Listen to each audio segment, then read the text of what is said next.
Starting में हमें एक नरेटेड वॉइस बताती है कि एंशिएंट टाइम में अचानक से आसमान में एक दिन मिस्टीरियस डिवाइन कोल्ड्रॉन अपीयर हुआ। कहा जाता है इसके अंदर ऐसी पावर थी जो पूरे हेवन और अर्थ को शटर कर सकती थी। इसी पावर के लिए शुरू हुआ तीनों रियाल्म्स के बीच एक जबरदस्त वॉर, जहाँ एक साइड पर थे eastern heaven emperor, flame gold goddess और ह्यूमन एम्परर, वहीं दूसरी साइड पर डीमन डेविल और अंडरवर्ल्ड की यूनाइटेड फोर्स। लड़ाई इतनी इंटेंस थी कि उसे अब तक का सबसे खतरनाक बैटल कहा गया। उस क्रिटिकल मोमेंट पर हेवन एम्परर और गॉडेस ने अपनी लाइफ को रिस्क में डालकर फॉरबिडन आर्ट का यूज किया और उसके इस्तेमाल से डीमन एम्परर और डेविल लॉर्ड को सील कर दिया, जबकि दूसरी तरफ अंडरवर्ल्ड किंग बैडली इंजर्ड होकर वहां से भाग निकला। लेकिन फिर उसके बाद वो डिवाइन कोल्ड्रॉन और उसके प्रोटेक्टर्स दोनों ही दुनिया से गायब हो गए। वो कहाँ गए, किसके पास अब वो अनइमेजिनेबल पावर है, हजारों सालों बाद भी अभी तक इसकी खबर किसी को नहीं। इसके बाद सीन शिफ्ट होता है, हमें हेवनली फॉक्स माउंटेन रेंज के डीमन बैम्बू फॉरेस्ट का सीन दिखाते हैं। हमें दो लोगों को दिखाते हैं भागते हुए। वो किसी का पीछा कर रहे थे। उनकी बातों से हमें पता लगता है कि वो एक लड़के का पीछा कर रहे हैं जो कि उनके अटैक से काफी बुरी तरीके से इंजर्ड हो चुका है। वो कहते हैं कि हमने इस लड़के को चारों तरफ ढूंढ लिया। इसका मतलब ये है कि वो इस बैम्बू फॉरेस्ट में ही छुपा हुआ है। ये जियांग फैमिली के डिसाइपल्स हैं, जिनमें से लड़के का नाम जियांग बाओ है और लड़की का नाम जियांग जिनमेई है। तभी अचानक से उन दोनों को जमीन पर ब्लड नजर आता है। वो समझ जाते हैं कि ये उसी लड़के का है और वो यहीं आसपास है। वो दोनों मुस्कुराते हुए जियांग हान को ढूंढने लगते हैं। जियांग बाओ तो जियांग हान से कहता है कि बच्चे, मैंने तुझे देख लिया। अब अगर तू चाहता है कि मैं सामने से आकर तुझे पकड़ूं, तो फिर तू काफी बुरी तरीके से पछताने वाला है, क्योंकि मैं तुझे बहुत टॉर्चर करूंगा। ये अच्छे बच्चे की तरह चुपचाप मेरे सामने आ जा। वो मजे लेकर ये सारी बातें कर ही रहा था कि तभी पीछे से जियांग हान की एंट्री हो जाती है, जो एक जबरदस्त स्ट्राइक थ्रो कर देता है। पर जियांग बाओ इस अटैक को काफी कैजुअली लेता है, क्योंकि उसके लिए ये अटैक बिल्कुल हल्की फुल्की थी। वैसे यहाँ जियांग हान को देखकर बिल्कुल कंफ्यूज मत होना, क्योंकि ये हमारी दूसरी सीरीज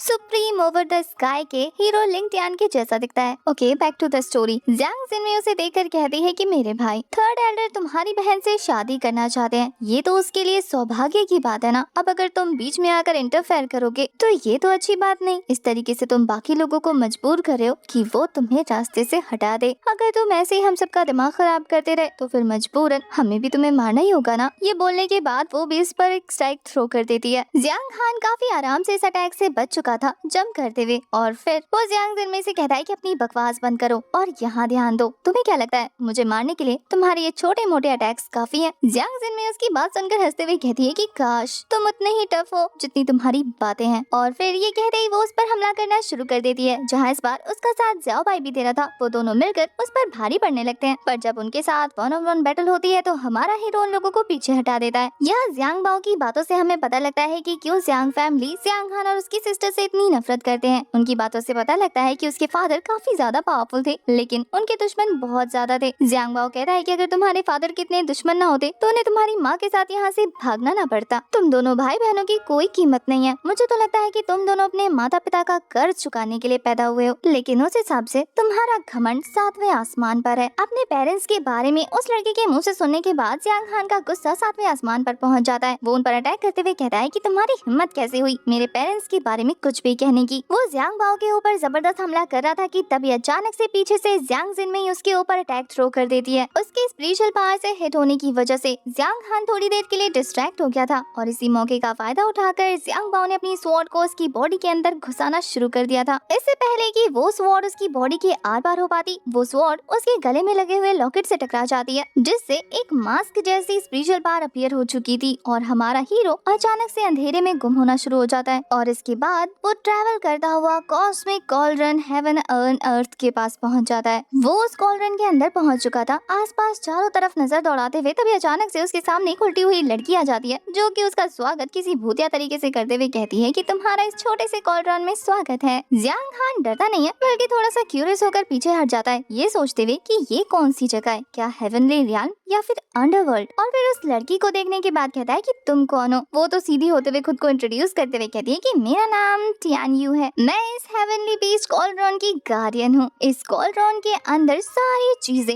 मेरे ही कंट्रोल में हैं। अब तो तुम भी इस कॉल्ड्रॉन के अंदर हो, तो यानी तुम भी मेरे कंट्रोल में हो। ये बोलने के बाद वो हमारे हीरो को टीज कर रही थी। ये नाम जियांग हान ने पहली बार सुना था, तो वो कंफ्यूज लग रहा था। ये देखने के बाद टियान यू कहती है कि अब ये मत कहना कि तुम्हें हेवनली बीस्ट कॉल्ड्रॉन के बारे में नहीं पता, और फिर खुद ही हंसते हुए कहती है कि पता भी कैसे होगा, क्योंकि ना तो ये हेवनली रियल में है और ना ही अंडरवर्ल्ड में। ये एक ऐसी सीक्रेट जगह है जो पूरी दुनिया से आइसोलेट है। यहाँ आने की इजाजत किसी को नहीं है। और रहा सवाल तुम्हारा, तो तुम्हें यहाँ इसीलिए लाया गया है क्योंकि तुम्हें मेरी जरूरत है। ये बोलने के बाद मैडम अकड़ रही थी। उसका इस तरीके का बिहेवियर देखने के बाद जियांग हान काफी रिलैक्स होते हुए कहता है कि मिस्टीरियस ट्रिक्स आजमा रही है मुझ पर, और फिर वो काफी ज्यादा रिलैक्स होकर कल्टीवेशन करने बैठ जाता है, ये कहते हुए कि इस जगह पर स्पिरिचुअल एनर्जी बाहर के मुकाबले बहुत ज्यादा डेंसर है, यानी कि पावरफुल और इफेक्टिव। वो तो मस्त कल्टीवेशन में बिजी हो चुका था और ये देखने के बाद टियानियो गुस्सा करते हुए कहती है कि क्या तुम पागल हो? तुम मेरी बात सुन भी रहे हो या नहीं? क्या तुम्हें क्यूरियोसिटी नहीं हो रही कि मैं तुम्हें क्या बताने की कोशिश कर रही हूँ? वो तो रिलैक्स होकर कहता है कि नहीं हो रही। वो उससे एक एक करके सवाल करी थी कि क्या तुम्हें अपनी जान नहीं बचानी? वो कहता है नहीं बचानी। कहती क्या तुम्हारे सवाल नहीं है? वो कहता है कोई सवाल नहीं है। वो तो बिल्कुल खिसियाई बिल्ली बन चुकी थी। उसका तो दिल कर रहा था कि इसका मुंह नोच ले। थोड़ी देर बाद टियानियो अपना दिमाग दौड़ाते हुए मुस्कुराने लगती है। उसे लग रहा था कि जब वो हमारे जियांग हान को बताएगी कि वो मरने वाला है तो शायद वो पैनिक करने लगे। तो वो वहाँ पर एक पोर्टल ओपन करके उसे दिखाती है कि देखो रियल वर्ल्ड में तुम मरने वाले हो। अगर तुमने जल्दी से मेरी हेल्प नहीं ली ना तो फिर तुम हमेशा हमेशा के लिए यहीं कैद होके रह जाओगे। पर जियांग हान इसका उल्टा करता है। वो एक इविल स्माइल के साथ टियानियो से कहता है कि इस पॉइंट पर मुझे इतना तो पता लग गया है कि तुम्हें मेरी जरूरत है, मुझे तुम्हारी नहीं। उसे रिलैक्स होकर ये बोलता देखकर टियानियो के होश उड़ जाते हैं। वो पैनिक करते हुए कहती है कि तुम्हें कैसे पता लगा, और फिर खुद ही अपनी मुंह बंद कर लेती है क्योंकि उसे पता लग गया था कि उसकी पोल खुल चुकी है। वहीं अब आप जियांग हान की बातों से ये पता लगा सकते हैं कि वो कितना स्मार्ट है। उसने कितनी जल्दी ये सारी चीजें ऑब्जर्व कर ली। वो कहता है कि तुम एक कॉलरॉन स्पिरिट हो और तुम सालों से मेरी एग्जिस्टेंस के बारे में जानती हो, मुझे फॉलो कर रही हो, पर तुम तभी अपीयर हुई जब मैं मौत के बहुत ज्यादा करीब था, क्योंकि तुम्हें लगा कि शायद मौत के इतना करीब होने के बाद मेरी मदद करने के बहाने तुम मुझे आराम से मैनिपुलेट कर सकती हो अपने गोल्स को अचीव करने के लिए। जियांग हान की बातों पर टियानियो का एक्सप्रेशन ऐसा था जैसे कि वो उसे चीख चीख कर कह रही हो कि हाँ तुम 100% सही कह रहे हो, और फिर मुंह बनाते हुए कहती है कि आखिर इसे मेरे दिमाग में चल रहे हो सारे प्लान के बारे में कैसे पता लगा, इतनी जल्दी कैसे समझ लिया सारी चीजें इसने, ये तो बिल्कुल अपने मम्मी पापा जैसा है। अब तक टियानियो को इतना तो पता लग गया था कि वो जियांग हान को उसकी हेल्प करने के बहाने से बिल्कुल अपनी हेल्प करने पर मजबूर नहीं कर पाएगी। तो वो कहती है कि अच्छा बताओ तुम क्या चाहते हो, लेकिन फिर कंफ्यूज होते हुए कहती है कि नहीं नहीं, असल में मैं तुमसे जो कहना चाहती हूँ वो ये है कि कल्टीवेशन वर्ल्ड में रियल्म्स को डिवाइड किया गया है पर्पल मैंशन में, मिस्टिक प्रोफाउंड में, माउंटेन सी में, रीइंकार्नेशन में, हेवन एंट्री में, वॉइड ब्रेकिंग में, अर्थ इमॉर्टल रियल्म्स में, और हर रियल्म को 10 लेवल में डिवाइड किया गया है। वो एक तरफ सारी इन्फॉर्मेशन दे रही थी, वहीं दूसरी तरफ उसकी बातों से जियांग हान बोर हो रहा था क्योंकि उसे ये सारी बातें पहले से ही पता है। पर यहाँ टियानियो कहती है कि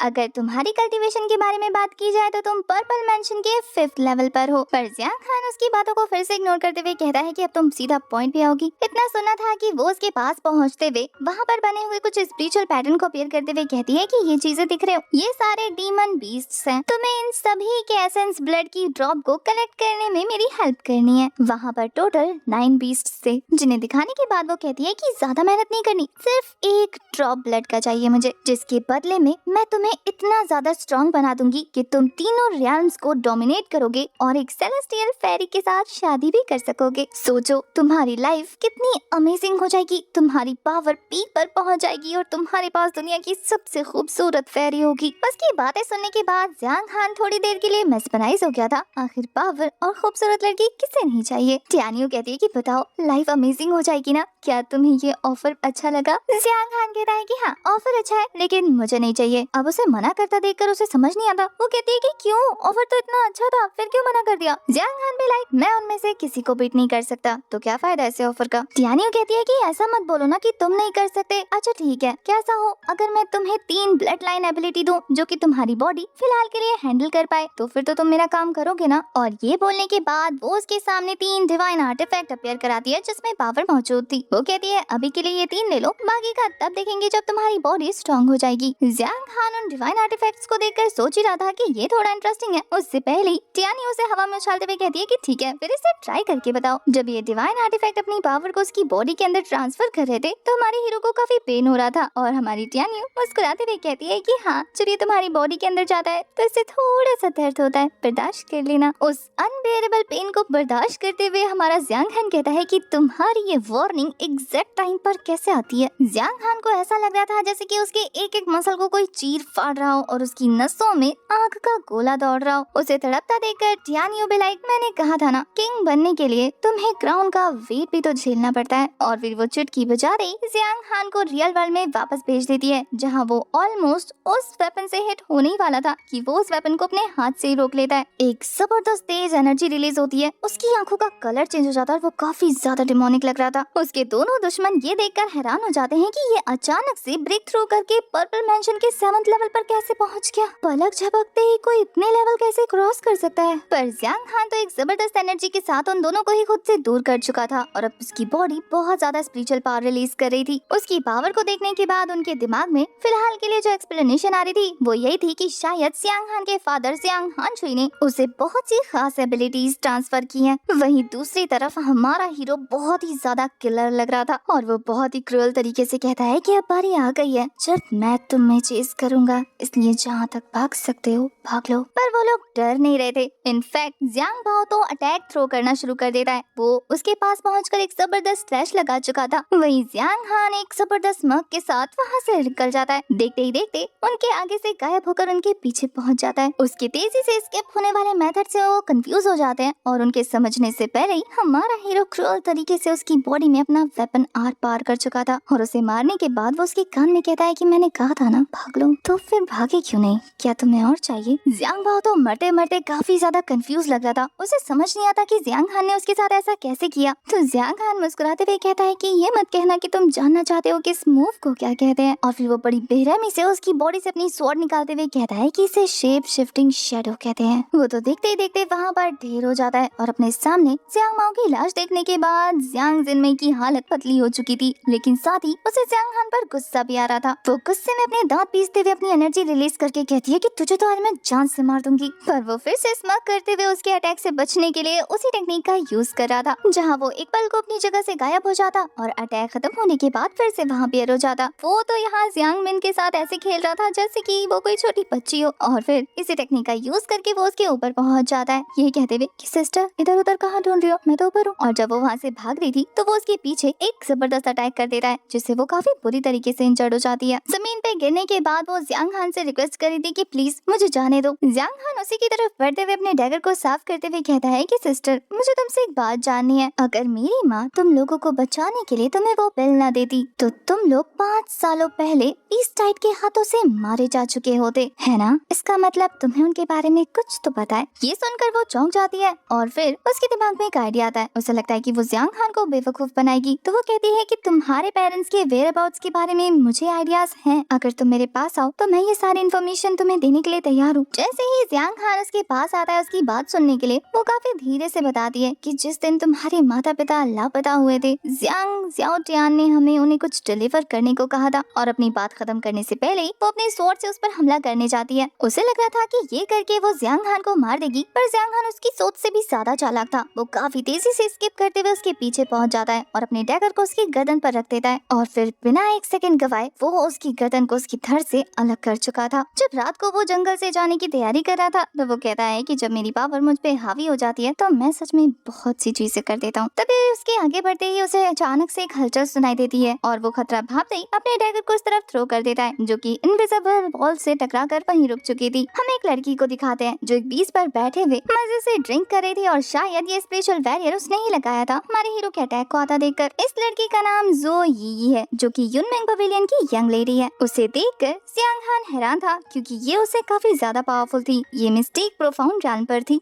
जाओ ये हमारे हीरो के अटैक को देखने के बाद जो वाइन की बोतल पी रही थी उसे तोड़ते हुए कहती है कि क्या ये सड़क तुम्हारे अब्बा की है, और अगर है भी तो क्या एक लड़की इससे आना जाना नहीं कर सकती। पर जियांग हान तो उस लड़की को देखते हुए कहता है कि जियांग ज़्याओटियान लगता है कुछ ज्यादा ही बेसब्रा हो रहा है मुझे मारने के लिए, जो उसने मिस्टेक प्रोफाउंड रियान की एक लड़की को मुझे मारने का ऑर्डर दिया है। जोई उसकी बातें सुनने के बाद कहती है कि मुझे फर्क नहीं पड़ता कि हेवन और अर्थ में क्या हो रहा है, मैं तो बस इस ब्यूटीफुल से बैम्बू फॉरेस्ट में मूनलाइट के नीचे बस अपनी ड्रिंक एंजॉय करना चाहती थी। पर तभी अचानक से एक बेवकूफ ने मेरी तरफ अपना नाइफ थ्रो कर दिया। क्या तुम मुझे जान से मारना चाहते हो? तुम कोई लुटेरे हो? देखो भाई मेरे पास पैसे नहीं है, अगर वाइन की बोतल चाहिए तो ले लो। अब जाओई की इस तरीके के बिहेवियर पर हमारे जियांग हान को पता लगता है कि शायद उसे गलतफहमी हो गई है। इस सिचुएशन को देखते हुए तो वो यही समझ सकता है कि इस पर्सन का जियांग ज़्याओटियान से कोई लेना देना नहीं, इसलिए फाल फालतू में ऐसे इंसान के साथ दुश्मनी मोलने का क्या फायदा। इसलिए वो कहता है कि मुझे अपनी गलती के लिए माफी मांग लेनी चाहिए और फिर वो उस लड़की से पोलाइटली माफी मांगते हुए अपने डैगर को वापस खींच लेता है। पर जैसे ही जियांग हान वहाँ से जाने के लिए अपने कदम बढ़ाता है तभी पीछे से ज़ाओई आवाज मारते हुए कहती है कि रुको एक मिनट। वो तो फिर से फाइट के लिए चौकन्ना हो जाता है और इस बार उसे कुछ सस्पिशियस लग रहा था। पर आगे से ज़ाओई काफी ज्यादा कंफ्यूज होते हुए कहती है कि क्या तुम्हें माउंटेन से नीचे जाने का रास्ता पता है। इसके बाद सीन शिफ्ट होता है और हमें जियांग पैलेस के अंडरग्राउंड प्रिजन का सीन दिखाते हैं जहाँ पर एक बूढ़े आदमी को हुक से काफी बुरी तरीके से लटका के रखा हुआ था। वहीं उन बूढ़े इंसान के पास एक छोटी बच्ची भी लेटी हुई थी और वो भी काफी बुरी तरीके से इंजर्ड थी। उस छोटी बच्ची की बातों से हमें पता लगता है कि वो और कोई नहीं बल्कि जियांग हान की छोटी सिस्टर है और ये बूढ़े इंसान और कोई नहीं बल्कि जियांग फैमिली के सुप्रीम एल्डर हैं और इन दोनों को ही यहाँ पर जियांग ज़्याओटियान ने ट्रैप करके रखा हुआ है। छोटी बच्ची ली जियांग हान को याद करते हुए रोना शुरू कर देती है। वो तो अपने सुप्रीम एल्डर से पूछ रही थी कि एल्डर क्या मेरे पेरेंट्स हम दोनों भाई बहनों से नफरत करते हैं जो उन्होंने हमें छोड़ दिया। 5 साल हो गए हैं, हमें उनकी कोई खबर नहीं। क्या वो सच में हमसे नफरत करते थे। सुप्रीम एल्डर छोटी ली को रोता हुआ देखकर चुप कराने के लिए कहते हैं कि सिलेगर तुम जो सोच रही हो वो बिल्कुल गलत है। तुम्हारे पेरेंट्स तुमसे बहुत प्यार करते थे। तुम दोनों उनकी जान से भी ज्यादा प्यारे थे और ऐसी जान से ज्यादा प्यारी चीज को कोई कैसे अबैंडन कर सकता है। मुझे यकीन है कि उन्हें रास्ते में किसी बड़ी मुसीबत का सामना करना पड़ा होगा या फिर वो ऐसी सिचुएशन में फंस गए हैं जहाँ से निकलना मुश्किल है। अगर ऐसा ना होता तो वो तुम लोगों तक कब के पहुँच जाते। छोटी ली रोते हुए कहती है कि सुप्रीम एल्डर मैं उन्हें बहुत ज्यादा मिस कर रही हूँ, आखिर वो कहाँ होंगे। तभी वहाँ एक आवाज गूंज जाती है जो कि बहुत तेज आ रही थी। ये आवाज और किसी की नहीं बल्कि जियांग ज़्याओटियान की थी जो कहता है कि मरे हुए लोग कभी वापस नहीं आते। छोटी ली जियांग ज़्याओटियान को देखते हुए कहती है कि आखिर मेरा भाई कहाँ है, तुमने मेरे भाई के साथ क्या किया। और फिर वो दौड़ के उसके पास जाकर अपने छोटे छोटे हाथों से उसे हर्ट करने की कोशिश कर रही थी, उसे पीट कर, लेकिन वो कुछ नहीं कर पाती। जियांग ज़्याओटियान बहुत ज्यादा क्रूअल था, उसे उस लड़की से कोई मतलब नहीं था। वो कहता है कि अपने पिता की वो सीक्रेट टेक्निक मुझे हैंड ओवर कर दे और मैं तेरी जान बख्श दूंगा। उसके बाद मुझे तुम जैसे कीड़ों से कोई लेना देना नहीं है। पर छोटी ली इस बात से चिढ़ते हुए कहती है कि एक बार मेरे पेरेंट्स को आने दो, वो तुम्हें इतने अच्छे से सबक सिखाएंगे ना कि तुम अपने किए के लिए उनके सामने भीख मांगकर माफी मांगोगे। मैं तुम्हारी सारी शिकायतें उनसे करूंगी। उसकी बातें सुनने के बाद वो उसे एक जबरदस्त थप्पड़ रसीद कर देता है। छोटी ली उस थप्पड़ को खाकर नीचे गिर चुकी थी। सुप्रीम एल्डर ली की हालत देखने के बाद गुस्से से भर चुके थे, लेकिन वो जियांग ज़्याओटियान का कुछ नहीं कर सकते। वहीं जियांग ज़्याओटियान कहता है कि 16 साल पहले तुम जियांग हानशुई को पता नहीं कहां से उठा कर लाए और जियांग फैमिली का मेंबर बना दिया। तुमने हर कदम पर उसकी मदद की। एक ऐसे पहाड़ी आदमी को जिसे कोई नहीं जानता था, उसे तुमने जियांग फैमिली का 4th एल्डर बना दिया। इतना ही नहीं, तुम्हारी मदद की वजह से सारी जियांग फैमिली उसे क्लैन लीडर बनाने पर तुली हुई थी। पूरी जियांग फैमिली में अगर उस बंदे को अच्छे से अगर कोई जानता है तो वो सिर्फ तुम हो, इसलिए तुम उसके उस सीक्रेट टेक्निक्स के बारे में भी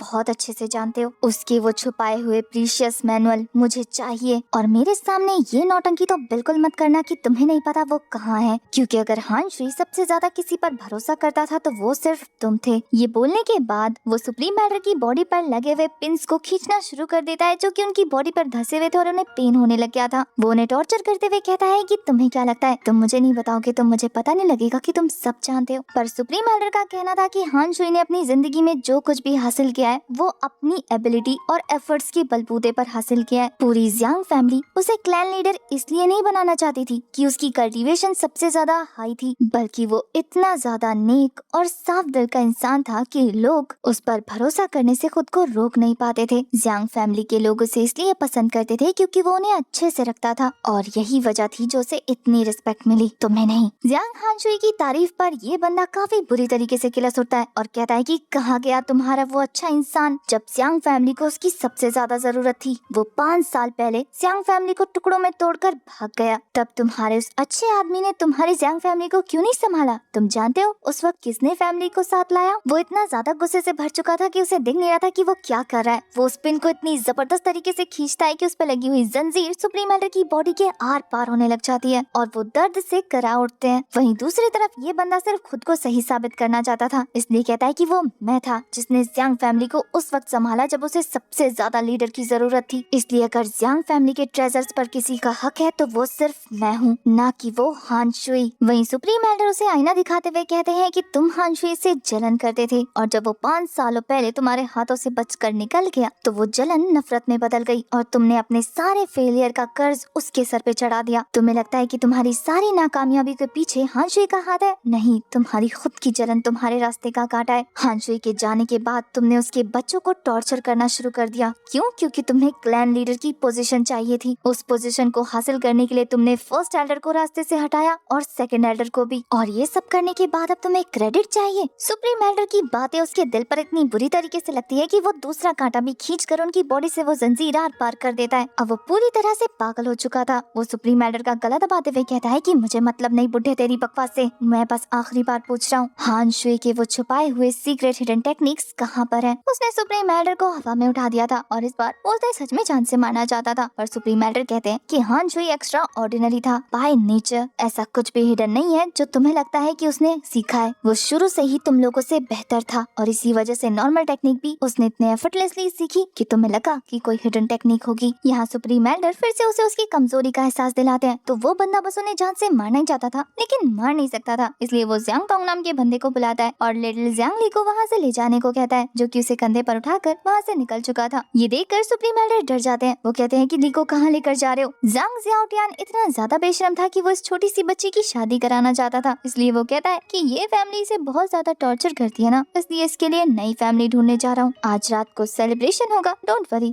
तुम्हें भी एक कप वाइन दे दी जाएगी। सुप्रीम एल्डर को पता लग चुका था कि ये क्या करने की कोशिश कर रहा है, इसलिए वो कहते हैं कि वो एक छोटी बच्ची है कमीने, पर ज़ांग ज़ियाओटियान उसकी कहाँ सुनने वाला था। वो एल्डर को वहीं छोड़कर चला जाता है। एल्डर बेचारे तड़पते तड़पते खून की उल्टियाँ करने लगते हैं क्योंकि ज़ांग ज़ियाओटियान ने एल्डर के सर पे ये बोलकर बम फोड़ दिया था कि उसके बेटे को भी मैंने वहीं पहुंचा दिया जहां उसका बाप है। सेलिब्रेशन शुरू हो जाता है। हमें पता लगता है कि ज़ांग ज़ियाओटियान छोटी ली की शादी एक बूढ़े से करना चाहता है जो एक नंबर का ठरकी है। वो उसके सामने कुत्ते की तरह दुम हिलाते हुए कह रहा था कि हम आपके लिए खूबसूरत ब्राइड लेकर आए हैं, आई होप आपने जो प्रॉमिस किया है आप वो निभाएंगे। वहीं वो ठरकी बुड्ढा कहता है कि डोंट वरी, मैं खुश हो गया तो मैं तुम्हें भी खुश कर दूंगा। वहीं ज़ांग ज़ियाओटियान गार्ड को ऑर्डर देता है कि वो जाकर ली को ले आए। वहीं सर्वेंट ली को ले आती है जो कि ब्राइड के फॉर्म में तैयार थी। ज़ांग ज़ियाओटियान उस छोटी बच्ची की तारीफ करते हुए कहता है कि ये सबसे ज्यादा खूबसूरत है, 10 गांव में भी तुम्हें इसकी जैसी सुंदर लड़की नहीं मिलेगी। वहीं वो बुढ़ा भी बिना ब्राइड की शक्ल देखे ही खुश होना शुरू कर देता है। पागलों की तरह वो उसे स्मेल किए जा रहा था। यहाँ ज़ांग ज़ियाओटियान कहता है कि अपनी दुल्हन का पर्दा तो हटाइए। जैसे ही वो बुढ़ा उसका घूंघट उठाने का ट्राई करता है तभी एक मुक्का जोरदार उसके चेहरे पर आकर लगता है और पता लगता है कि ये और कोई नहीं बल्कि हमारा ज़ियांग हान है, जो कि उनके सामने दुल्हन के कपड़े पहन कर आ गया था। अब वो पूरे अपने फॉर्म में आ जाता है और उसे देखने के बाद ज़ांग ज़ियाओटियान कहता है कि लगता है वो लोग तुम्हें मारने में फेल हो गए। ज़ियांग हान का कहना था कि आज मैं तेरे हाथ ही काट कर अलग कर दूंगा, तेरी हिम्मत कैसे हुई मेरी बहन को छूने की। वहीं दूसरी तरफ वो बुढ़ा भी गुस्सा हो जाता है। वो कहता है कि मेरी शादी में ये किस तरीके का तमाशा हो रहा है, क्या तुमने इसी तरीके की अरेंजमेंट की है? अब ज़ियांग ज़ियाओटियान उस बुढ़े को तो नाराज नहीं कर सकता था, इसलिए वो हान को जान से मारने वाला था, पर ज़ियांग हान उसकी बातों को इग्नोर करते हुए अपनी स्वॉर्ड से उसके ऊपर एक जबरदस्त हमला कर चुका था, जिसे वो बंदा ब्लॉक करते हुए कहता है कि आखिर तेरी हिम्मत कैसे हुई क्लैन लीडर पर हमला करने की। पर ज़ियांग हान उसे दूर धकेलते हुए कहता है कि मैं तुझे क्लैन लीडर नहीं मानता, तू वो एक मंकी है जिसने क्राउन पहना है, ना तो तू क्लैन लीडर की पोजीशन के लायक है और ना ही हमारे रिस्पेक्ट के।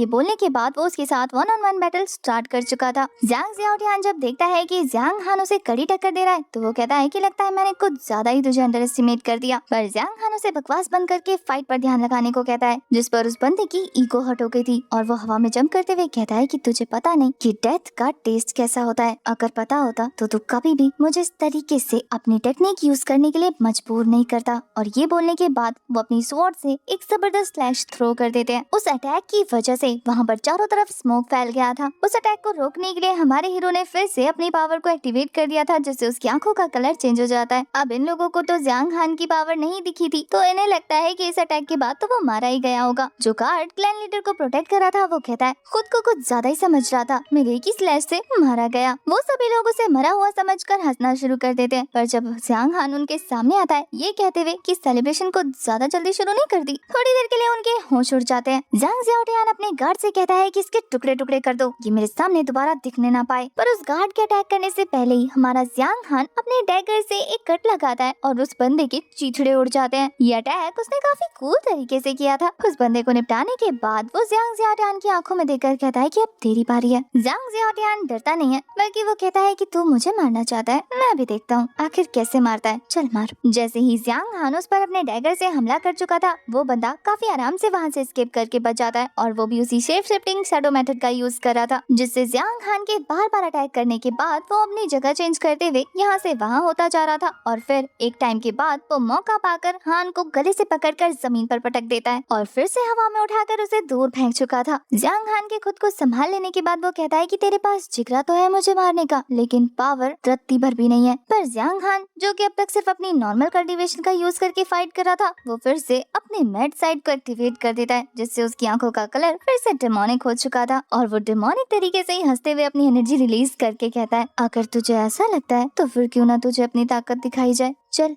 आ।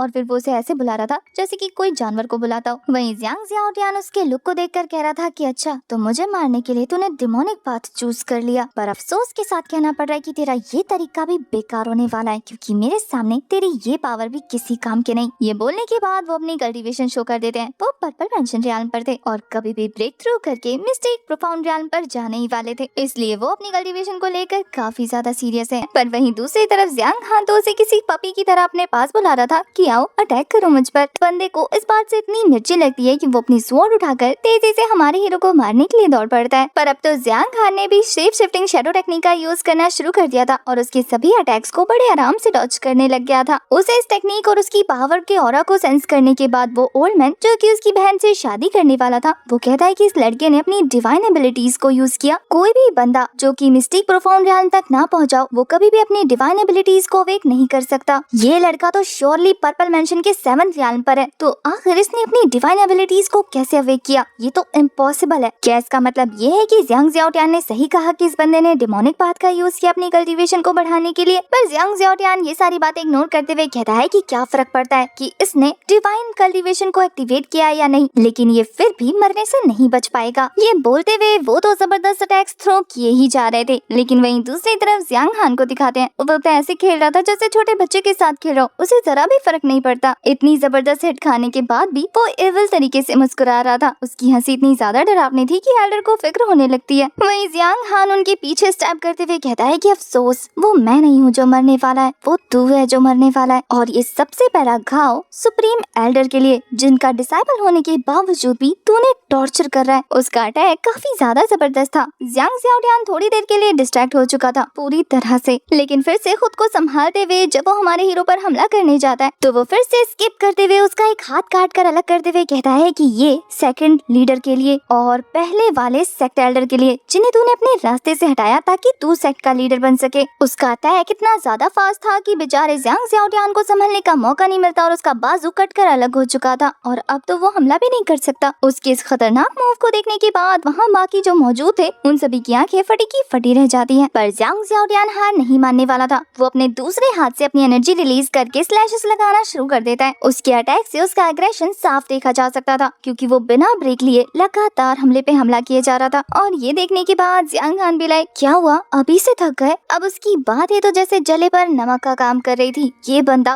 गुस्से से तमतमा कर अपने किलिंग इंटेंट को रिलीज करना शुरू कर चुका था और अब वो भी अपनी डिवाइन एबिलिटीज को वेक करने के बाद, जिसे देखकर सब लोग हैरान थे, ब्लैक ड्रैगन इमर्जेस पावर का अटैक करता है। इस अटैक का प्रेशर इतना ज्यादा था कि वहाँ मौजूद सभी के लिए खड़ा होना ऑलमोस्ट मुश्किल था। वहीं इसके प्रेशर से हिट होने के बाद जियांग हान भी स्लाइड करते हुए काफी पीछे हट जाता है, पर फिर वो खुद को संभालते हुए कह रहा था कि तुम्हारी अल्टीमेट पावर सिर्फ ये है जो कि मुझे बस थोड़ा सा पीछे धकेल पाई। अफसोस, ये मेरे किसी काम का नहीं। ये बोलकर वो एक ऐसा स्लैश रिलीज करता है कि बेचारा हिट होने के बाद दोबारा उठने की हिम्मत नहीं कर पाता। वो तो जमीन पर गिरे पड़े ही कह रहा था कि ये इम्पॉसिबल है, आखिर तुमने मेरी डिवाइन एबिलिटीज को कैसे ओवरकम किया? पर जियांग हान तो उसकी तरफ आगे बढ़ते हुए कह रहा था कि इतने सालों में तूने मुझे और मेरी बहन को सिर्फ अब्यूज ही किया है। उस वक्त जो तू हमारे साथ कर रहा था, तुझे एहसास नहीं हुआ कि आने वाले दिनों में तेरा क्या हाल हो सकता है? पर जियांग ज़ियाओटियान बहुत ज्यादा मोटी चमड़ी का इंसान है। वो कहता है कि मुझे मारने का सपना तेरा सपना ही रह जाएगा, और ये बोलकर जमीन पर वो इतनी जबरदस्त तरीके से पंच मारता है। वहाँ पर एक छोटा सा विस्फोट हो गया था, जिससे हमारा जियांग हान थोड़ा सा पीछे हट जाता है और इसी मौके का फायदा उठाकर जियांग ज़ियाओटियान एक डेमोनिक पिल्स को एब्जॉर्ब कर चुका था, जिससे उसकी पावर काफी बढ़ चुकी थी और वो किसी पागल जानवर की तरह उसके ऊपर हमला करने के लिए उस पर झपट पड़ता है। पर उसे गुर्राता देखकर जियांग हान उसे ब्लॉक करते हुए कह रहा था कि मौत के लिए लड़ रहा है, पर अफसोस, ये सब करने का कोई फायदा नहीं, बस एक आखिरी ब्लेड और उसके बाद तेरा खेल हमेशा हमेशा के लिए खत्म। ये बोलने के बाद वो उसे हवा में उड़ाता है और एक जबरदस्त तरीके से कट लगाता है। उसका ये मूव बहुत ही ज्यादा हीरोइक था। देखते ही देखते जियांग ज़ियाओटियान की बॉडी में से चीथड़े निकलने शुरू हो चुके थे, पर ये खतरनाक अटैक करने के बाद उसकी पूरी बॉडी डिस्ट्रॉय हो जाती है। बस बॉडी का छोटा सा हिस्सा रह जाता है और उसकी सारी एसेंस उसके उस हिस्से के अंदर एंटर होना शुरू हो जाती है, जिसे देखकर वहाँ मौजूद वो बुढ़ा कहता है कि ये तो लाइफ प्रोटेक्टिंग तिलिस्मान है ना। इस तिलिस्मान के बारे में ये कहा जाता है कि जिस किसी के पास ये हो और उसे इस्तेमाल करना आता हो, वो किसी को भी मारने के बाद उसकी विटल पार्ट को हमेशा हमेशा के लिए जिंदा रख सकता है। और जियांग जियाओटियान अपने इस छोटे से हिस्से को जिंदा रखकर अपनी पूरी बॉडी को वापस से रिग्रो कर सकता है। वो तो खुश होते हुए बता रहा था कि जियांग फैमिली के पास ऐसे ऐसे ट्रेजर है जिनके बारे में किसी को कुछ नहीं पता। और किस्मत की बात तो देखो, मैं अपनी बॉडी को फिर से जनरेट कर सकता हूँ, तो इसका कुछ नहीं कर सकता बच्चे। पर जियांग हान तो मिनटों में ही उसके प्रोसेस को बीच में रोककर उसके मुंह को अपने पाँव से दबाने लग गया था। और ये देखकर अब इस बंदे की फटनी शुरू होती है। वो तो डरते हुए कहता है कि एल्डर मुझे बचाइए, वरना ये मुझे जान से मार देगा। वो तो जियांग हान को भी धमकी देने से पीछे नहीं हटता। वो कहता है कि भूलो मत, मेरा बेटा जियांग पेंग जो कि क्लाउड ड्रीम पवेलियन का एक मेंबर है, अगर तूने मुझे जान से मारा तो वो तेरी जान नहीं छोड़ने वाला। पर जियांग हान उसकी धमकियों को इग्नोर करते हुए कहता है कि मेरे पेरेंट्स, उन्हें गायब करवाने के पीछे तेरा हाथ है ना। पर वो तो कहता है कि नहीं, उन्हें गायब करवाने के पीछे मेरा हाथ नहीं है, मैंने तो बस उन्हें मैसेज डिलीवर करने के लिए भेजा था। वो तो उसके मुंह को और ज्यादा जोर से दबाते हुए कहता है कि मैसेज कहाँ भेजने के लिए भेजा था। वो बंदा तड़पते हुए बता देता है कि क्लाउड ड्रीम सिटी। पर इससे पहले कि वो आगे कोई और बात कर पाता, वो देखते ही देखते वहाँ से वैनिश हो जाता है। और इसके बारे में जियांग हान को भी नहीं पता था। वो समझ जाता है कि उसे मारने वाला ये बुढ़ा है। वो कहता है कि तुमने इसे मारा, इसका मतलब ये है कि तुम भी मेरे पेरेंट्स के बारे में कुछ जानते हो। तभी उस बुढ़े के बगल में खड़े हुए भाई साहब, जो कि बहन जी जैसा बिहेव कर रहे हैं, वो कहते हैं कि मास्टर देखिए ना, ये मुझे धमकी दे रहा है और साथ में आपको भी। जबकि जियांग हान ने तो अभी तो सही से कुछ किया भी नहीं। तभी ये बुढ़ा अपने 2 गार्ड्स को ऑर्डर देता है कि उसे जान से मार दो, वो बच के जाने ना पाए। पर इससे पहले कि ये दोनों हमारे जियांग हान पर अटैक कर पाते, तभी एक हैमर उड़ता हुआ आता है और उन दोनों की हालत पंचर हो जाती है। ये हैमर और किसी का नहीं बल्कि जाओ यी का है। अगर आप जाओ यी को भूल गए तो मैं बता दूं, वही पियक्कड़ लड़की जंगल वाली। उसे देखने के बाद ये बुढ़ा हैरान होते हुए कहता है कि आखिर ये यहाँ क्या कर रही है। वो तो पोज मारते हुए कहती है कि हॉल मास्टर हान, आप अपने पवेलियन में कमाल दिखाते दिखाते थक गए हैं क्या, जो दूसरे सेक्ट आकर वहाँ के लोगों को डोमिनेट करने की कोशिश कर रहे हैं। जियाओ ये जियांग हान के पास जाते हुए कहती है कि डोंट वरी, इस यंग लेडी ने सब कुछ सीख लिया है और उसने तुम्हारी बहन को जियाओ भाई को सौंप दिया है, जिसके पास वो सुरक्षित है, तो फिक्र मत करना। अब हॉल मास्टर हान कहता है कि क्या यंग पवेलियन मास्टर इस लड़के को जानती है जो इतना इंटरफेयर कर रही है। वो तो आगे बढ़ते हुए कहती है कि हाँ क्यों नहीं, जियांग हान मेरे किल स्क्वाड स्वॉर्ड का मेंबर जो है। पर ये ओल्ड मैन जिसके ऊपर ये बंदा कुछ ज्यादा ही चिपक रहा था, वो कहता है कि जहाँ तक मुझे याद है तुम्हारे किल गॉड स्क्वाड में कोई मेंबर नहीं है तुम्हारे अलावा। जाओ ये बताती है कि हाँ पहले नहीं था, लेकिन आज से ठीक 2 घंटे पहले। और फिर हमें 2 घंटे पहले का सीन दिखाते हैं जहाँ हमारे हीरो जियांग हान ने उस लड़की को रास्ता बता दिया था, लेकिन फिर भी वो उसका पीछा कर रही थी। ये देखने के बाद वो उससे पूछ ही लेता है कि अब तो मैं तुम्हें माउंटेन से नीचे ले आया, फिर भी तुम मेरे पीछे पीछे क्यों आ रही हो। पर हमारी यंग मिस कुछ ज्यादा ही बोलती। वो कहती है कि तुम्हारे एक्स्ट्रा ऑर्डिनरी बोन्स और ये हैंडसम अपीयरेंस मुझे बहुत पसंद आया, क्यों ना तुम क्लाउड ड्रीम सिटी आओ,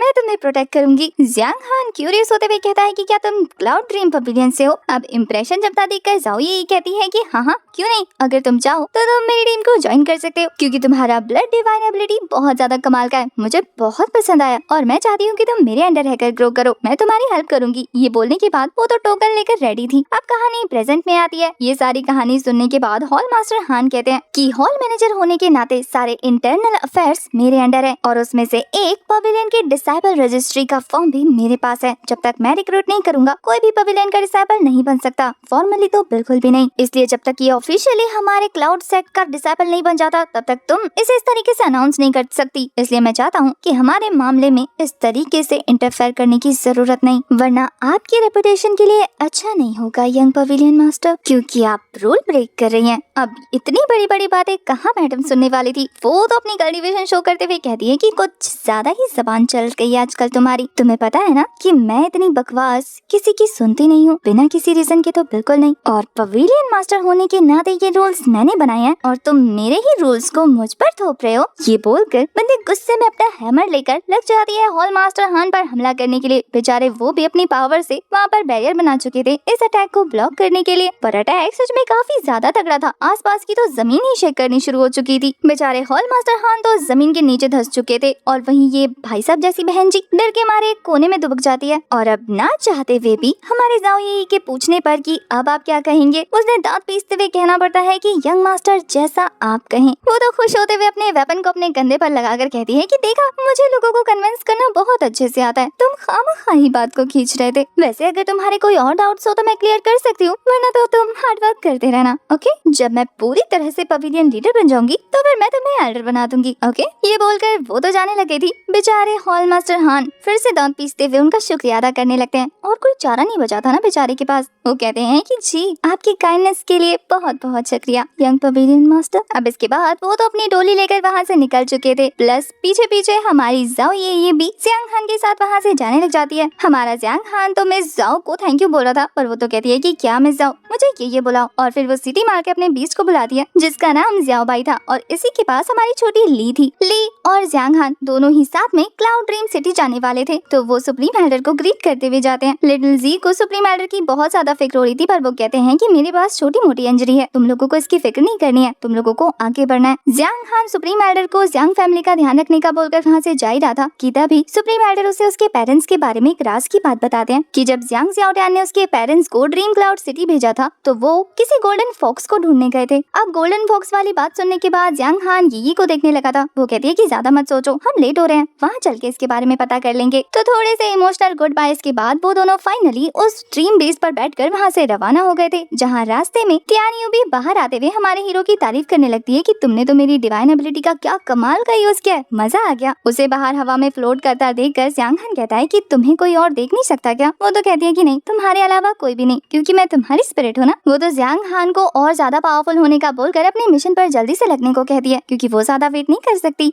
अपने सफर को कंटिन्यू रखते हुए वो सभी लोग फाइनली क्लाउड ड्रीम सिटी पहुंच जाते हैं, जहां जाने के बाद लिटिल ली काफी ज्यादा एक्साइटेड लग रही थी। उसे ये सिटी बहुत पसंद आती है, तो जाओ ये उसे बताती है कि ये सिटी अमेजिंग क्यों ना हो भला। तुम जानती हो cloud dream city heavenly fox mountain range की सबसे लार्जेस्ट सिटीज में से एक है। वही सिटी के मार्केट में पहुंचने के बाद टियानियो को आसपास की चीजें इतनी अट्रैक्ट करती है ना, खाने वाली। वो उन्हें हथियाने की कोशिश कर रही थी, लेकिन फिजिकल फॉर्म ना होने की वजह से वो कुछ भी छू नहीं पाती। तो स्लोमड़ी की कहानी तो आपको पता ही होगी ना, जो अंगूर खाने की बहुत कोशिश करती है लेकिन नहीं मिलता तो कहती है अंगूर खट्टे हैं। उसी तरीके से टियानियो भी लाइक ये सारी चीजें इतनी भी अच्छी नहीं। ये बोलने के बाद कोशिश तो बहुत करती है कि वो उन खाने की चीजों से दूर हट जाए, लेकिन फिर चाहते चाहते उनकी खुशबू से अपना पेट भरने लगती है, ये कहते हुए कि एक बार मुझे मेरी फिजिकल फॉर्म मिलने दो, उसके बाद तो 100 चीजें खाऊंगी दिन में। उसके बाद जाओ ये उन सभी का ध्यान खींचते हुए उन्हें क्लाउड सिटी माउंटेन का सीन दिखाती है, ये कहते हुए कि वहाँ पर मेरी फैमिली और सभी एल्डर्स रहते हैं। वहाँ की स्पिरिचुअल एनर्जी को सेंस करने के बाद टियानियो बताती है कि ये हेवनली बीस्ट कॉल्ड्रन जितनी तो पावरफुल नहीं है, लेकिन फिर भी यहाँ की स्पिरिचुअल एनर्जी बहुत ज्यादा अच्छी है, तुम्हारी कल्टीवेशन में बहुत काम आएगी। वही छोटी ली को फिक्र हो रही थी कि वो लोग कहाँ पर रुकने वाले हैं। थोड़ा सोचने के बाद जाओ ये उन्हें खंडर जैसी जगह पर ले जाकर कहती है कि हम लोग किलगॉड्स कोर्ट पवेलियन में रहने वाले हैं। उस जगह को देखने के बाद टियानियो, जो कि उल्टी लटकी पड़ी थी, वो कहती है कि ये जगह किसी भूतिया महल से कम नहीं लग रही है। एक पवेलियन मास्टर होने के बावजूद भी ये तुम लोगों को इस टूटे फूटे खंडर में रखने के लिए लाई है। पर जियांग हान को इस टूटी फूटी जगह से कोई प्रॉब्लम नहीं थी। वो कहता है कि एटलीस्ट उसकी छोटी बहन यहाँ पर सेफ तो है, कोई उसे बुली तो नहीं करेगा ना।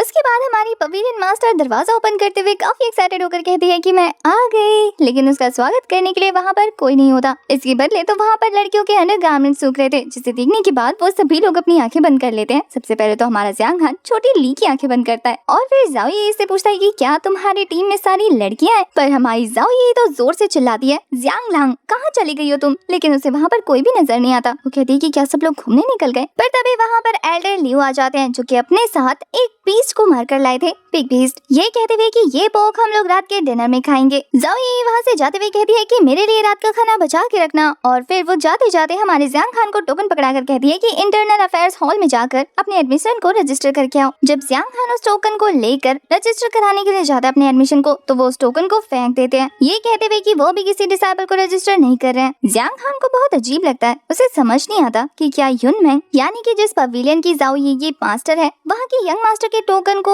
ये लोग कंसीडर नहीं करते हैं क्या? इसका तो यही मतलब है कि युनमेंग का ज्यादा कंट्रोल नहीं है क्लाउड ड्रीम पवेलियन में। जिस बंदे ने जियांग हान का टोकन फेंका था, वो कहता है कि अपनी कल्टीवेशन चेक की है तूने, पर्पल मैंशन के 7th लेवल पर है और यहाँ पर आ गया कॉम्बैट हॉल को ज्वाइन करने के लिए। बच्चे गिव अप कर और यहाँ से चलता बन, तेरी यहाँ पर कोई जगह नहीं है। उस बंदे की बातें सुनने के बाद लिटिल ली को काफी ज्यादा बुरा लग रहा था। वो जियांग हान से कहती है कि ब्रदर, अगर आप यहाँ पर ज्वाइन नहीं हो पा रहे हो तो कोई दिक्कत की बात नहीं है, मेरे लिए इन लोगों से ह्यूमिलेट होने की कोई जरूरत नहीं। आप जहाँ जाओगे मैं आपके साथ वहीं चलने लगूंगी। जियांग हान को अपनी सिस्टर की ऐसी बातों पे बहुत प्यार आ रहा था। वहीं दूर से टियानियो कहती है कि क्या तुम गिव अप कर दोगे? इतनी आसानी से। वैसे यहाँ टियानियो को ऐसा लग रहा था जैसे कि जाओ ये की मदर का यहाँ पर ज्यादा कंट्रोल है उसके पावर के मुकाबले, या फिर ऐसा भी हो सकता है कि जाओ ये की मदर की यहाँ पर कोई रिस्पेक्ट ना हो, इस वजह से उसको भी कोई नहीं मानता हो। दो पॉसिबिलिटीज थी जिनके ऊपर वो थोड़ा सा गौर करने को कहती है। वहीं जियांग हान गिव अप करने को बिल्कुल तैयार नहीं था। वो कहता है कि उसके पेरेंट्स के डिसअपियर होने के पीछे क्लाउड ड्रीम पवेलियन का ही हाथ है और वो इतनी आसानी से गिव अप नहीं करेगा क्योंकि उसे अपने पेरेंट्स को ढूंढना है। वो जानता है कि वो जिंदा है और कहीं न कहीं फंसे हुए हैं। ये सारी बातें सोचते हुए वो ड्रीम क्लाउड पवेलियन को देख रहा था तो वो बंदा कहता है कि ओए देख क्या रहा है यहाँ। वो तो जियांग हान को कुत्ते से कंपेयर कर चुका था, ये कहते हुए कि अब तू क्या घर के बाहर बैठकर पहरे देगा अपनी इन दो मोटी मोटी आंखों से। पर जियांग हान तो उसे ज्ञान देते हुए कहता है कि शायद तुम वो कहावत भूल गए हो कि ज्यादा बकबक करने वाले सबसे पहले मुसीबत को अट्रैक्ट करते हैं। शायद ये कोई चाइनीज कहावत होगी। टियानियो का भी पारा हाई हो चुका था। वो तो जियांग हान से कहती है कि इसे तो पीटना चाहिए, तुम देख क्या रहे हो, इसको ना इतनी जोर जोर से मुक्का मारना कि यह याद रखे। पर दूसरी तरफ से वो बंदा हाई हो जाता है। वो कहता है कि तेरी हिम्मत कैसी हुई मुझे लेक्चर देने की, तू है कौन, तेरी ना कल्टीवेशन सही से और ना तेरी रेपुटेशन सही है जो तू यहाँ आ गया। वहीं अपने भाई को किसी को बुरा भला बोलता सुनकर तो लिटिल ली भी हाइपर हो जाती है, ये कहकर कि मेरे भाई को बुली कर रहे हो। पर ये बंदा इतना बदतमीज था कि छोटी लिटिल ली को भी बहुत बुरा भला बोलते हुए उसे अटैक करने वाला था, लेकिन उससे पहले ही एक उड़ती हुई चीज उसके काफी पास से गुजरती है और एक छोटा सा बोचा नाइफ था जो कि उस बंदे को हिट करने के लिए नहीं बल्कि सिर्फ डराने के लिए फेंका गया था, जो दीवार पर जाकर लगता है तो वो बंदा डर के मारे काफी बुरी हालत में पड़ चुका था। उसकी तो इतनी हालत खराब हो जाती है कि वो ग्रैंडपा चिल्लाते हुए पवेलियन के अंदर चला जाता है। वहीं बाहर से टियानियो यही सोच रही थी कि वो कौन सा भला इंसान है जो मदद कर गया और सामने भी नहीं आया, बड़ा कमाल का इंसान है। उस बंदे का ऑरा पावर ये लोग कुछ भी सेंस नहीं कर पाए थे, इसलिए क्लूलेस खड़े थे। अब तक पवेलियन का दरवाजा बंद था कि तभी दरवाजा फिर से ओपन होता है। वो सभी लोग हैरान थे कि अब क्या होने वाला है। तभी अंदर से एक एल्डर की एंट्री होती है जिनका नाम चेन जोंग था। ये इंटरनल अफेयर हॉल के एक एल्डर है जिन्हें बाहर लाने के बाद वो डिसाइपल वही बुचो नाइफ दिखाता है तो वो एल्डर हमारे जियांग हान को एडमिट करने के लिए रेडी हो जाते हैं। चेन जोंग ने तो टोकन भी हमारे जियांग हान की तरफ थ्रो कर दिया था, लेकिन इससे पहले कि वो टोकन उसके पास पहुंचता तभी वहाँ पर एक दूसरा बंदा आकर उस टोकन को हथियाते हुए कहता है कि ये तो बहुत बड़ी नाइंसाफी है। इस बंदे का नाम हान लिंग फेंग है, ये भी एक आर्मी ब्रेकर स्क्वाड चलाता है। वो उस टोकन के साथ खेलते हुए एल्डर चेन जोंग को कहता है कि चेन जोंग क्या तुम कॉम्बैट हॉल के रूल्स को भूल गए हो जो इस लड़के को इतनी अच्छी खासी ट्रीटमेंट दे रहे हो? क्या तुम्हें बाकी सारे एल्डर्स और डिसाइपल्स से डर नहीं लगता? तभी उस बंदे के साथ जियांग पेंग की भी एंट्री हो जाती है जो कि जियांग हान को देखकर कहता है कि लॉन्ग टाइम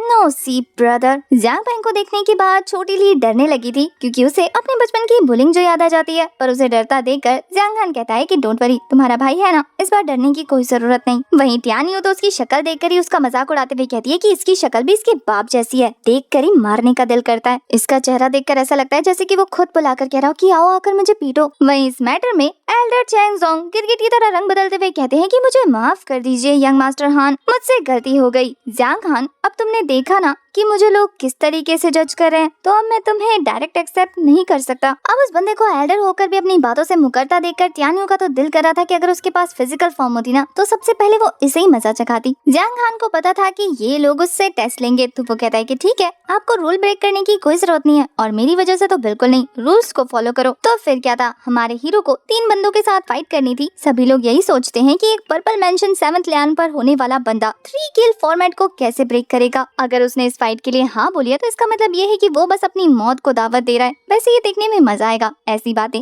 वो 2 डिसाइपल कर रहे थे जिन्हें ये फाइट एंजॉय करनी थी। एल्डर चेन जोंग भी हमारे हीरो को डराते हुए कहते हैं कि याद रखना, वेपन्स की ना तो आंखें होती है और ना ही कान, अगर वो चल जाए तो तुम्हारी जान भी जा सकती है, इसलिए अगर अभी डर लगे तो पीछे हट जाओ, इससे पहले कि तुम्हारे हार मानने में बहुत ज्यादा लेट हो जाए। पर जियांग हान को थोड़ी ना हार मानी थी। वो तो एल्डर से क्वेश्चन करते हुए कहता है कि अगर मैं इन्हें हरा दूं तो क्या मैं एक्सेप्ट हो जाऊंगा? पर एल्डर कहते हैं कि तुम हराने की क्या बात कर रहे हो, तुम जिस कंडीशन में हो, अगर तुम इनमें से एक को भी घायल कर दो ना तो भी तुम पास हो जाओगे। जो डिसाइपल हमारे हीरो के साथ फाइट करने वाले थे वो कहते हैं कि तुम जानते हो हम मिस्टिक रियाल्म पर है, तुमने सोचा भी कैसे कि तुम हमारे सामने भी खड़े रह सकते हो? तुम्हारे लिए तो ये सोचना भी बहुत ज्यादा है और उस पर तुम सवाल कर रहे हो कि तुम हमें हरा दोगे, इतना गट्स है, खुद को कुछ ज्यादा ही ओवर एस्टिमेट तो नहीं कर लिया? पर जियांग हान कहता है कि बातों में वक्त जाया करने से अच्छा है कि हम फाइट करके ही देख लें, मुझे भी तो देखना है कि ये मिस्टिक रियाल्म के बंदे आखिर क्या कर सकते हैं। अब अपने से कम कल्टीवेशन वाले बंदे के मुंह से ऐसी बातें सुनकर तो उसको ऐसा लग रहा था जैसे कि उसे किसी ने थप्पड़ मार दिया। वो कहती है कि इसकी हिम्मत कैसे हुई, आज तो इसे कॉफिन में लटा दूंगी। और अब वो तीनों डिसाइबल एक स्ट्रेटेजी पर काम करते हुए अलग अलग जगह से हमारे हीरो जियांग पर अटैक करना शुरू कर देते हैं, जहाँ 2 बंदों ने स्लैश अटैक थ्रो कर दिया था और तीसरी वाली बंदी तो थंडर रिलीज कर देती है, जिससे इतना जबरदस्त ब्लास्ट होता है कि उसके इफेक्ट से बचने के लिए ये तीनों भी पीछे हो चुके थे। लिटिल ली तो अपने भाई को खोने के ही डर से बहुत ज्यादा डर जाती है। वहीं बच्चे सोच रहे थे कि ये इतनी आसानी से मर गया, यार मजा भी नहीं आया। वहाँ मौजूद एक एक बंदे को यही लग रहा था कि इस पावरफुल धमाके में हमारा हीरो जान से हाथ धो बैठा। वहीं जिस बंदी को जियांग हान ने चैलेंज किया था वो कहती है कि बड़ा आया मुझसे उलझने वाला, पूरा का पूरा यूजलेस है,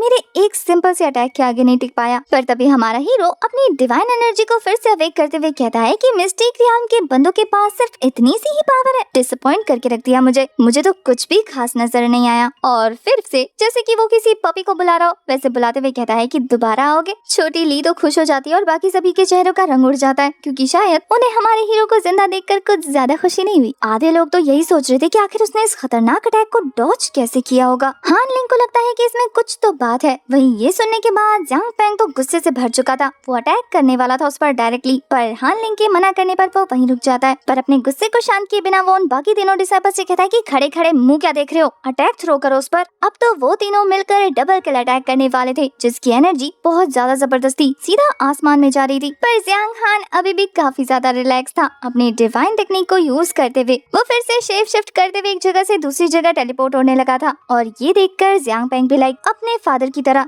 इसने डिवाइन टेक्निक कब सीखी। वो जियांग हान के ओपोनेंट से कहता है कि अगर तुमने इस ट्रैश को यहाँ से नहीं निकाला तो फिर मैं तुम लोगों से पर्सनली लड़ूंगा। मिस्टेक प्रोफाउंड ज्ञान पर होने के बावजूद भी तुम तीनों से एक बंदा नहीं संभाला जा रहा। उन तीनों को तो समझ नहीं आ रहा था कि उन्हें क्या करना चाहिए, क्योंकि हमारा हीरो तो बस लगातार स्केप हो रहा था। अब तो जियांग हान उनकी नजरों के सामने भी नहीं था। ये देखकर वो लड़की डरते हुए कहती है कि आखिर ये कहाँ गया। तभी वो उसके पीछे अपीयर होते हुए कहता है कि मिस, क्या तुम मुझे ढूंढ रही हो। डर के मारे तो उसकी आत्मा बाहर आने वाली थी। इसके बाद तो जियांग हान उसे रिएक्ट करने का मौका नहीं देता, बल्कि एक पंच क्रिएट करते हुए उसे पीछे से इतनी जबरदस्त तरीके से हिट देता है ना, बेचारी उड़ते उड़ते गिर जाती है जमीन पर मुंह के बल। और फिर जब दूसरा वाला बंदा उस पर अपनी स्वॉर्ड से हिट करने के लिए आता है तो वो फिर से शेप शिफ्ट करते हुए उसके पीछे पहुंचकर उसके हाथों की हड्डियों को चकनाचूर करने लग गया था। बेचारा जोर जोर से तड़पता है, क्योंकि उसके हाथों की हड्डियां ऐसे टूट रही थी जैसे कि कोई कुछ चटका रहा हो। और तीसरा वाला बंदा, जो कि ये सारा नजारा अपनी आंखों से देखकर काफी बुरी तरीके से डर चुका था, जियांग हान उसे और ज्यादा डराते हुए कहता है कि सीनियर ब्रदर, अब तुम्हारी बारी है। वो तो जान बचाकर वहाँ से भागने की तैयारी कर रहा था, पर हमारा हीरो उसके सामने पहुंच जाता है और फिर उसे एक हाथ से पकड़कर उठाकर जमीन में धंसा चुका था। जमीन के तो चिथड़े उड़ चुके थे। वहीं जो बच्चे ये सोच रहे थे कि इस फाइट में हमारा हीरो मर जाएगा, वो तो खुद उसकी तारीफ करते हुए नहीं थकते। कहते हैं कि ये कितना स्ट्रांग है, इस अकेले ने 3 मिस्टिक प्रोफाउंड ज्ञान के बंदों को हरा दिया, ये तो उनसे भी ज्यादा पावरफुल है। मुझे तो उम्मीद नहीं थी कि ये जीनियस निकलेगा। जियांग हान तो फाइट के बाद काफी ज्यादा कूल लग रहा था, ये तो खून पोंछते हुए भी बहुत हीरोइक लगता है। वहीं जब डिसाइपल उसे जीनियस कंसीडर कर चुके थे तो जियांग पेंग के दिल में छुरियां चलने लगती है और वो उस पर अटैक करना शुरू कर देता है। उसने अपनी कल्टीवेशन भी शो कर दी थी और अब वो हमारे जियांग हान पर अटैक थ्रो करते हुए कहता है कि अब तू मेरे हाथों से नहीं बचने वाला, तू तो मरेगा। उसकी स्वॉर्ड हमारे जियांग हान की बॉडी के आर पार हो जाती है तो उसे लगता है कि उसने फाइनली जियांग हान को मार दिया, लेकिन पता लगता है कि ये तो क्लोन है। जियांग हान तो उसके पीछे पहुंच चुका है और वो उसके कान के पास पड़ते हुए कहता है, क्या लगता है तू अभी तक बचपन का लेसन सीखा नहीं है, तुझे दोबारा सिखाना पड़ेगा। और फिर इतनी जोर से थप्पड़ मारता है ना, उसके सारे दांत बाहर आ जाते हैं और बेचारे का मुंह सूज कर पराठे जैसा हो जाता है। किसी ने लिप फिलर का नाम सुना है? इस बंदे को देखकर ऐसा लग रहा था जैसे कि इसने 40-50 बार करवा लिया। अपने मुंह को संभालते हुए कह रहा था कि मेरा मुंह, इसे क्या हो गया। वही जियांग हान उसी की तरफ आगे बढ़ते हुए कह रहा था कि अगर ये सेक्ट रूल की बात ना होती ना तो अब तक तुझे जिंदा ज़ॉम्बी बना चुका होता। जियांग पेंग ने तो अभी तक भी हार नहीं मानी थी, वो तो फिर से उसे डराने लग जाता है। लेकिन हान लिंग उसके पास पहुंचकर कह रहा था कि तुझे इतना एम्बैरेस होकर अभी तक सुकून नहीं पड़ा और होना चाहता है क्या। फाइनली हान लिंग को देखने के बाद ये बंदा शांत हुआ था। वहीं जियांग हान ने रूल को अच्छे से फॉलो किया था, इसलिए वो आगे बढ़ते हुए सुपरवाइजर चेनजोंग से कहता है कि क्या अब मैं पास हो चुका। अब उसने सारे रूल्स फॉलो किए थे तो चेनजोंग भी उसे नहीं रोकने वाला था, तो वो उसे उस टोकन के साथ पिल की बोतल और एक कल्टीवेशन बुक प्रोवाइड करते हुए कहता है कि सेक्ट रूल के हिसाब से पवेलियन की तरफ से तुम्हें ये स्टडी मटेरियल प्रोवाइड किया जाना था, जो कि मैंने कर दिया। और इस बुक में तुम्हें पवेलियन के रूल्स के बारे में भी पता लग जाएगा, इसलिए अच्छे से पढ़ना।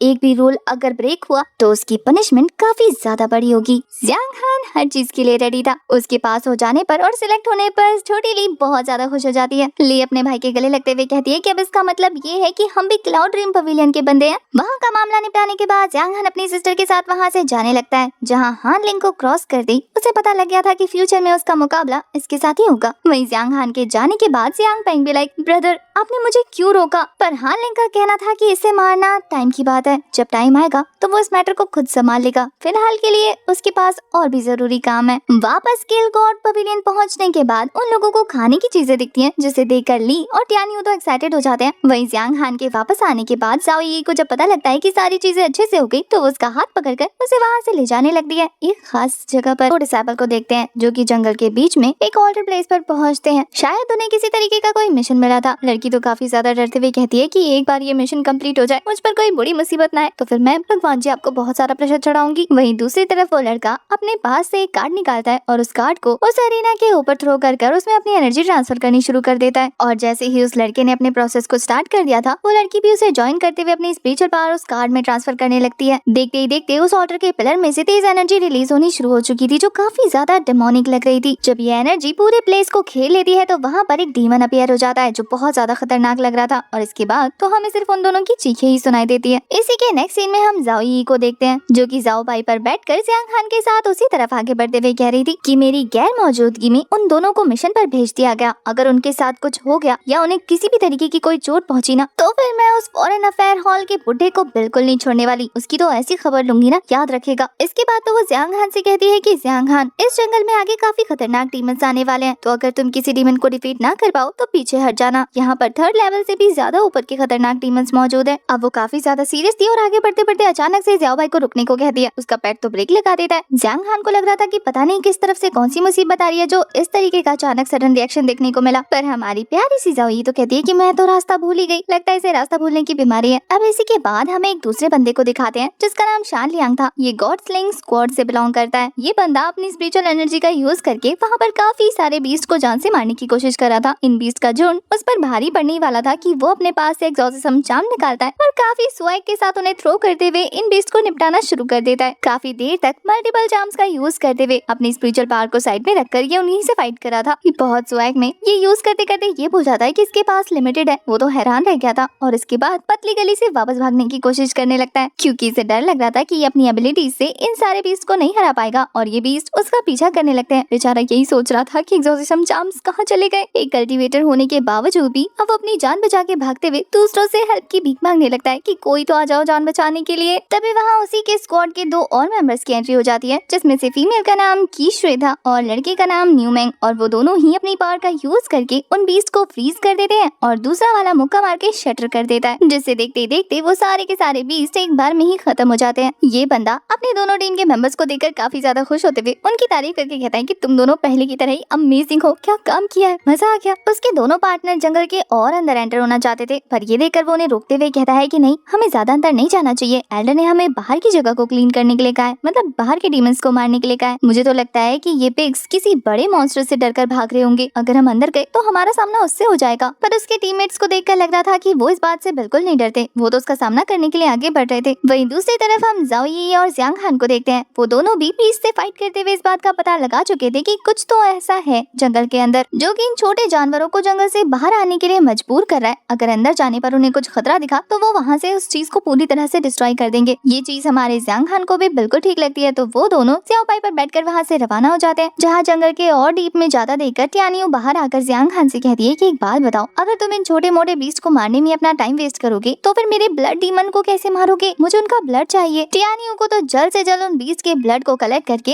अपनी फिजिकल बॉडी को वापस हासिल करना है। तभी उन्हें आसमान में जंगल के बीचों बीच से फ्लेयर गन चलाने की आवाज आती है और वो उस फायरवर्क को देखकर समझ जाते हैं कि पक्का कोई मुसीबत में होगा। अब तो जाओ यी अपनी स्पीड को और ज्यादा बढ़ा देती है कि पता नहीं वो बंदा कब मारा जाए। वहीं दूसरी तरफ दिखाते हैं कि ये काम और किसी का नहीं बल्कि शान लिंग का है, जो कि बीस्ट से डरकर पेड़ के ऊपर चढ़कर बैठा था। तो कहता है कि अब देखता हूँ तुम्हें कौन बचाता है। उसी ने अपनी जान बचाने के लिए इस फ्लेयर गन को शूट किया था। वहीं जिस बीस्ट को वो धमकी दे रहा था ना कि आजा आजा, पेड़ के ऊपर कैसे चढ़ेगा, वो बीस्ट गुर्राते हुए उसके पास पहुंच जाता है और उसकी धमकी को सीरियसली लेते हुए उस पेड़ को गिराने लग जाता है। अब ये देखकर तो बेचारे की जान निकलने वाली थी। वो अपने टीममेट्स को कह रहा था कि कुछ तो करो वरना ये मुझे अपना खाना बना लेगा। वहीं उसके टीममेट्स क्यू कीशुई और न्यूमेंग दोनों मिलकर स्ट्रेटेजी बनाने लगते हैं। कीशुई कहती है कि मैं जाकर सबसे पहले अटैक करती हूँ और तुम पीछे से हमला करना, और फिर वो काफी स्वैग में वहाँ पहुँचती है। अपने पावर का यूज करके उस बीस्ट को फ्रीज कर देती है, जो कि लियांग का पीछा छोड़कर उस पर हमला करने ही वाला था। उस बीस्ट के फ्रीज होने के बाद शुई मैंग से कहती है हमला करने के लिए, और वो अपनी फायर पावर का यूज करके एक जबरदस्त पंच थ्रो कर देता है, जिससे उस बीस्ट के टुकड़े टुकड़े हो जाते हैं। और लियांग उस बीस्ट को मरा हुआ देखकर खुश होते हुए उस बीस्ट के टुकड़े काउंट करने लग जाता है। सारे टुकड़े काउंट करने के बाद कहता है कि पक्का अब तो ये मर ही गया होगा, इतने टुकड़े होने के बाद थोड़ी ना कोई जिंदा रह सकता है। पर तभी देखते ही देखते वो बीस्ट फिर से चिपकना शुरू हो चुका था। हमें लग रहा था कि अब तक जियांग बेवकूफी कर रहा हूँ टुकड़ों को इनके, पर अब पता लग रहा है कि ये बीस्ट रीजनरेट हो सकता है। जैसे ही वो बीस्ट दोबारा से रीजनरेट हो चुका था, वैसे ही लियांग डर के मारे वापस से पेड़ के ऊपर चढ़ जाता है। पर इस बार तो शी उस पेड़ को ही काट देती है। उसकी तो डर के मारे हालत खराब हो गई थी, पर मैंग उस पेड़ को उखाड़ता है और वहाँ से दौड़ना शुरू कर देता है। वो लोग उसे लेकर भाग रहे थे। वो तो कहता है कि मैंग अगर तुम ना होते तो मैं तो मारा जा चुका होता, तुम मेरे गॉड हो। वही दिखाते हैं कि वो बीस्ट जो कि काफी भद्दा लग रहा था, वो किसी बंदर की तरह तेजी से उछलते हुए उनके पीछे आ रहा था। लियांग तो उस पेड़ से लटक कर उसके मुंह में जाने ही वाला था कि वो मैंग से कहता है कि अपनी स्पीड को बढ़ाओ, वरना तो मैं आज इसका डिनर बन जाऊंगा। आगे दौड़ते दौड़ते उन लोगों का रास्ता खत्म हो चुका था। ये देखकर तो उसकी हालत खराब हो जाती है कि क्या अब हम मरने वाले हैं, ये तो डेड एंड आ गया। उस बीस्ट को पास आता देखकर लियांग तो पत्थर के पीछे छुप जाता है। ये बंदा सबसे बड़ा नौटंकी है। वहीं इधर दूसरी तरफ कीशुई और मैंग को भी समझ नहीं आ रहा था कि अब उस बीस्ट को कैसे रास्ते से हटाए। पहाड़ की चोटी से ज़्याओ भाई के साथ हमारी ज़ाओ ये और ज़्यांग हान भी उन लोगों को इस हालत में देख चुके थे। हमें पता लगता है कि ये तीनों किल गॉड स्क्वाड यानी कि गॉड स्लिंग स्वॉर्ड, दोनों सेम नाम है। तो ज़ाओ ये अपने जिन टीममेट्स को ढूंढने के लिए यहाँ आई है वो यही तीनों हैं। वो बीस्ट तो इन तीनों के काफी पास पहुंच गया था इन पर हमला करने के लिए, और उससे पहले कि अटैक कर पाता तभी हमारा ज़्यांग हान आगे आकर एक लात मारकर उन्हें खुद से दूर फेंक देता है। ज़्यांग हान के एक किक को खाकर वो बीस्ट काफी दूर उड़ता उड़ता पहुंच चुका था। अपने सामने ज़्यांग हान को देखकर वो तीनों हैरान थे, क्योंकि वो तो उसे जानते नहीं थे ना। वहीं अपने सामने उस डीमन बीस्ट को देखने के बाद टियान यू काफी ज्यादा एक्साइटेड और खुश लग रही थी। वो तो कहती है कि ये 3rd लेवल का ट्रांसफॉर्मर बीस्ट है। मैंने तुम्हें जो 27 मॉन्स्टर की लिस्ट पकड़ाई थी ना, उसमें ये 26 रैंक पर आता है। मुझे इसका ब्लड चाहिए। इसलिए वो ज़्यांग हान को ऑर्डर देते हुए कहती है कि ज़्यांग हान जाओ और जाकर इसका ब्लड मुझे ला कर दो। ज़्यांग हान अभी भी कंफ्यूज था कि अगर ये बीस्ट कॉल्ड्रॉन से बिलोंग करता है, जो कि ना तो हेवन में है और ना ही अर्थ में, तो फिर ये यहाँ पर कैसे आ गया। टियान यू बताती है क्योंकि ये बीस्ट कॉल्ड्रॉन से भाग चुके थे। ये 3 राउंड्स को पार करते हुए इस रियल वर्ल्ड में आ चुके हैं और तुम्हें इसे मारकर मुझे इसका ब्लड देना है, जल्दी करो। वैसे इसमें कोई ज्यादा हैरानी वाली बात नहीं है, क्योंकि इस तरीके की बीस्ट भागते रहते हैं। ये नीचे से 2nd रैंक पर आती है, इसलिए जल्दी करो, बहुत ज्यादा खतरनाक है। और वैसे भी तुम्हारे पास इसे मारने की बहुत अच्छी अपॉर्चुनिटी है। अगर इसे गवाया तो फिर पता नहीं कब ये बीस्ट तुम्हारे हाथ लगे। टियान यू की बातों के ही बीच में वो बीस्ट उसके काफी पास पहुंच चुका था। ज़्यांग हान तो फिर से एक लात मारकर उस बीस्ट को हवा में उड़ा देता है, और इस बार ज़ियाओ बाई ने आकर उसे एक जोरदार बाइट दे दी थी। अब शेर के मुंह के जबड़े से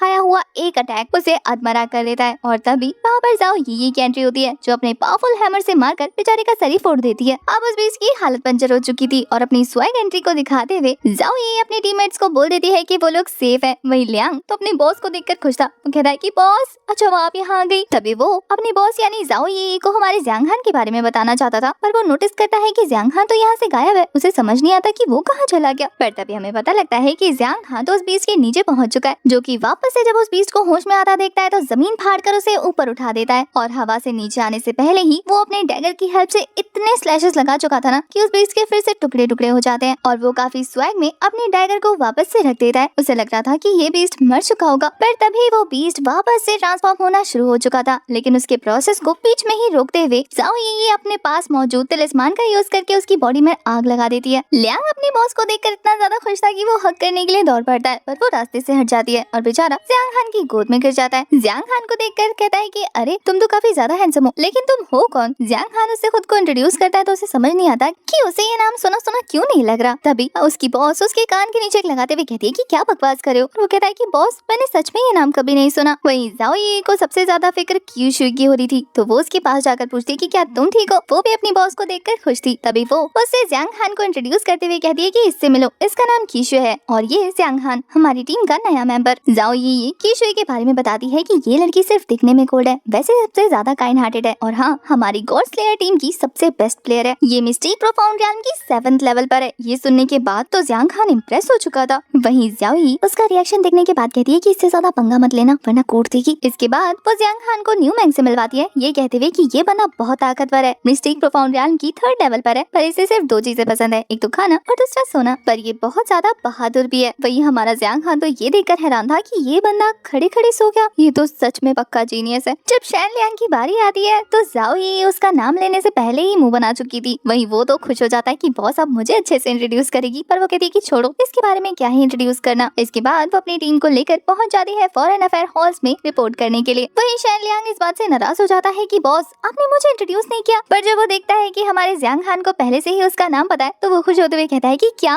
बॉस मुझे इतना स्पेशल समझती है कि तुम्हें सबसे पहले मेरा नाम बताया। वो तो खुश हो गया था। वहीं जियांग हान याद करता है कि कैसे उसे शैन लियांग का नाम पता चला। असल में पवेलियन के अंदर एंटर होने के बाद जो बदमाशी उसकी आंखों के सामने हुई पड़ी थी, उसे देखने के बाद उसने सबसे पहले शैन लियांग का नाम चिल्लाया था। तो वो समझ जाता है कि बचा हुआ बंदा वही होगा। वो तो जियांग हान को अपना भाई बनाते हुए कहता है कि आज के बाद से तुम्हें किसी भी चीज की कोई जरूरत हो ना, मैं हमेशा तुम्हारे साथ हूँ, बिंदास मुझसे बोलना। वहीं जाओ यी को दिखाते हैं जो कि आगे बढ़ते हुए इसी मैटर के बारे में सोच रही थी कि ये बीस्ट अचानक से कैसे अपीयर हो गया, जबकि 5 सालों पहले इस बीस्ट को 7 स्टार फॉर्मेशन का यूज करके सील कर दिया गया था। और इसके बावजूद भी मास्टर लिन हर साल रीइंफोर्समेंट सील का यूज करते हैं इसको और ज्यादा मजबूत करने के लिए। अगर लॉजिक के हिसाब से देखा जाए तो फिर इस बीस्ट का इस तरीके से छूटकर बाहर निकलना नामुमकिन है। इसका मतलब ये है कि किसी ने 7 स्टार फॉर्मेशन को ब्रेक करके इस बीस्ट को बाहर निकाला है। इस थ्योरी को सुनने के बाद जाओ ये के साथ की शुए को भी यही पॉसिबिलिटी नजर आती है और अब वो सोच रहे थे कि क्यों ना इस बारे में जाकर मास्टर लिन को रिपोर्ट की जाए। वहीं वो लोग जंगल से निकल चुके थे और दूसरी तरफ हमें दिखाते हैं कि उस बीस्ट के मरने के बाद उसका जो थोड़ा सा ब्लड रह गया था वो फिर से रीइंकार्नेट होना शुरू हो चुका था और अब उसकी सारे ब्लड कलेक्ट होते ही एक छोटा सा पिगी सामने आ जाता है। ये बहुत ही क्यूट क्रिएचर लग रहा था। शायद जलाने की वजह से इसकी सारी बॉडी डिस्ट्रॉय हो गई है और अब इसे दोबारा से खुद को रिबिल्ड करना पड़ रहा है, इसी वजह से इसका फॉर्म थोड़ा सा छोटा है।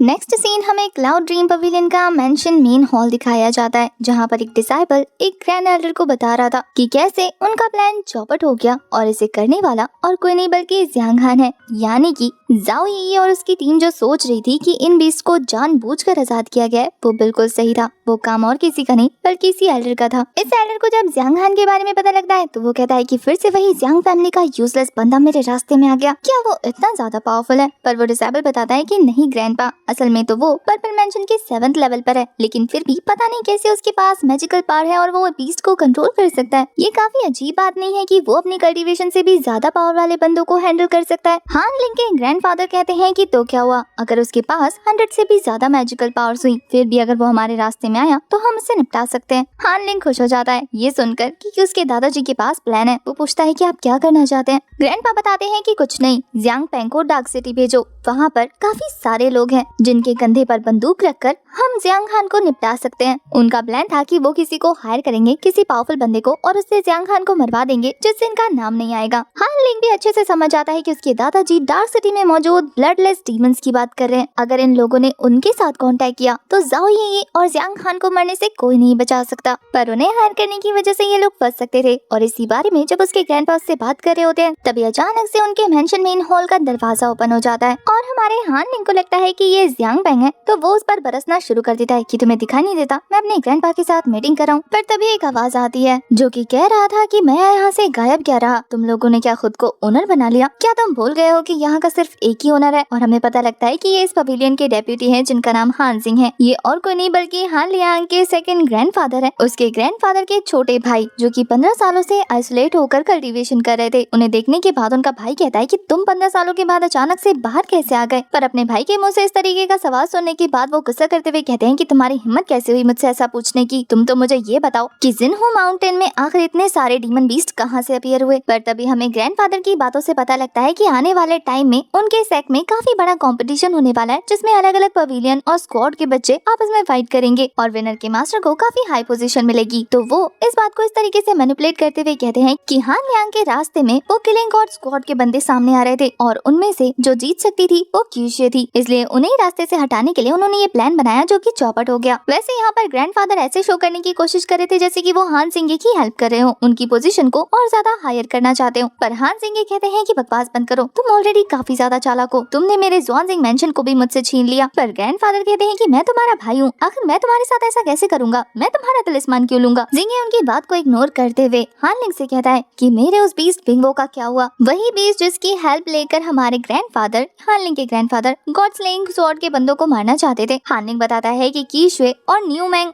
मरने ही वालों थे उसके हाथों से, पर अचानक से सारी बाजी पलट गई और ये काम और किसी का नहीं बल्कि एक ऐसे बंदे का है जिसकी कल्टीवेशन तो बहुत ज्यादा कम है लेकिन फिर भी वो सेफ शिफ्टिंग शैडो टेक्निक का यूज करके आराम से बच जाता है। उसी ने ये किया है। अब सेफ शिफ्टिंग शैडो टेक्निक के बारे में सुनने के बाद एल्डर इंटरेस्टेड लग रहे थे। वो हान लिंग के बारे में और ज्यादा जानना चाहते थे। तो हान लिंग उन्हें जियांग खान के बारे में डिटेल में बताने लगता है, जो कि शीली जैसे छोटे विलेज से बिलोंग करता है। उसका कजन मेरा दोस्त है और ये बंदा अब आते ही गॉड स्लेइंग स्क्वाड में शामिल हो गया। अब जियांग खान के बारे में सुनने के बाद एल्डर कहते हैं कि याद रखना, अगर तुम्हारा उस बंदे से कभी सामना हो, या तो उसे अवॉइड करना ताकि उसका सामना न करना पड़े, या फिर एक ही स्ट्राइक में उसे जान से मार देना, वरना तुम मरे पड़े मिलोगे। ये बोलने के बाद वो कहते हैं कि दोबारा मुझे डिस्टर्ब मत करना, और वो फिर से वापस कल्टीवेशन करने चले जाते हैं। वो भी एक एनर्जी की फॉर्म में शिफ्ट होकर, यानी कि इनकी कल्टीवेशन बहुत ज्यादा हाई है। यहाँ हान लिंग को लग रहा था कि उसके अंकल ग्रैंडफादर काफी ज्यादा इंटरेस्टेड है जियांग खान में, पर इस बारे में सुनकर उसके ग्रैंडफादर मुंह बनाते हुए कहते हैं कि ये बंदा जिसके लिए भी इंटरेस्ट शो करता है ना, वो ग्रेव के नीचे पहुंच जाता है। मतलब अब जियांग खान की बारी है निपटने की। अब ये कैरेक्टर कितना अच्छा है कितना बुरा, अब तो ये नेक्स्ट टाइम जब विजिबल होगा तभी पता लगेगा। दूसरी तरफ हम जियांग खान को देखते हैं, जो कि पिल रिफाइन कर रहा था, जो पिल उसे मिली थी स्टूडेंट बनने के बाद। उन पिल्स को रिफाइन करते हुए वो समझ जाता है कि इन पिल्स में कुछ खास नहीं है। अगर वो ऐसी 2000 बॉटल्स भी यूज कर लेना तो भी उसकी कल्टीवेशन टच से मस नहीं होगी, तो उसे कोई ना कोई और रास्ता निकालना ही होगा। वो इस बारे में सोच ही रहा था कि तभी उसे एहसास होता है कि उसके कमरे में कोई एंटर हो रहा है, और वो उस एंटिटी को मारने के लिए अपने हाथ में अपना डैगर लेकर तैयार हो चुका था। पर ये और कोई नहीं बल्कि वही पिग है जो कि हमने पहले देखा था, उसी बीस्ट का छोटू वर्जन। पर इस बारे में जियांग खान को पता नहीं था, तो उसे समझ नहीं आता कि आखिर ये स्पिरिचुअल बीस्ट यहाँ पर क्या कर रहा है। पर तभी उस बीस्ट के अंदर से टियानियो की आवाज आती है और हमें पता लगता है कि ये तो टियानियो का नया फिजिकल फॉर्म है। उसने हमारे जियांग खान से उस बीस्ट को मारने के लिए कहा था ना, और उसके ब्लड एसेंस को एब्जॉर्ब करने के बाद उसे ये पिग की बॉडी मिल गई, यानी कि वो इस छोटू पिग के फॉर्म में किसी को भी दिख सकती है, कुछ भी खा सकती है। वो इस बात से एक्साइटेड होते हुए कहती है कि पहले तो मुझे ये बॉडी पसंद नहीं थी, लेकिन कोई बात नहीं, अब इस फॉर्म में आने के बाद मैं बहुत सारा खाना खा सकती हूँ, तो मैं खुश हूँ। जियांग खान को भी उसकी इस छोटू फॉर्म पे हंसी आ रही थी, लेकिन काम चलाने के लिए वो भी रेडी था। यहाँ पर तो टियानियो उन कैंडी की डिमांड भी कर देती है जियांग खान से, जो कि उसने मार्केट में देखी थी। याद है ना, उसने कहा था कि बस एक बार फिजिकल फॉर्म मिल जाए फिर तो 100-200 खा लेगी। जियांग खान कहता है कि ठीक है, कल सुबह खिला दूंगा। पर तभी अचानक से हमारे जियांग खान के रूम में जाओ यी आ जाती है, जो कि उस छोटे से स्पिरिचुअल बीस्ट को देखने के बाद हैरान थी। उसे समझ नहीं आता कि जियांग खान को ये स्पिरिचुअल बीस्ट कहाँ से मिला। तभी एक एक करके वहाँ पर उसके बाकी सारे टीममेट्स भी आ जाते हैं, जो कि उस छोटे से स्पिरिचुअल पेट को देखकर काफी हैरान थे। उसकी सिस्टर ली को तो ये बहुत प्यारा और क्यूट लगता है। वहीं जियांग खान सबसे झूठ बोलते हुए कह रहा था कि ये घर पे पाला था, देखो ना मेरा पीछा करते करते यहाँ तक आ गया। और वहीं सबको इतना ज्यादा खुश होता देखकर टियानियो सभी के सामने क्यूट बन रही थी। पर जाओ यी का तो उसे लेकर कुछ अलग ही प्लान था। वो तो चाह रही थी कि वो उसे रोस्ट करके खाए, पर तभी टियानियो कहती है कि मैं टेस्टी नहीं हूँ। उसे बोलता देखकर ये लोग हैरान थे कि क्या ये बोल भी सकता है। तभी शैन लियांग आगे आकर कह रहा था कि हम इसे अभी नहीं खा सकते। टियानियो को तो लग रहा था कि ये बंदा अच्छा है, तो वो उसकी तारीफ करने लगती है। पर शैन लियांग कहता है कि इसे खिला पिलाकर मोटा करके बड़ा करते हैं ना, तब खाएंगे। टियानियो और ज्यादा डर जाती है। वैसे तो ये सारे लोग उसके साथ मस्ती कर रहे थे। तभी बाहर से ग्रैंडपा आवाज मारते हैं सबको डिनर के लिए, और हमारी टियानियो खुशी खुशी अपने फिजिकल फॉर्म में खाना खा रही थी। खाना खाते खाते एक्साइटेड होकर गर्म पानी पी लेती है। सभी लोगों को उसकी हरकतों पर हंसी आ रही थी।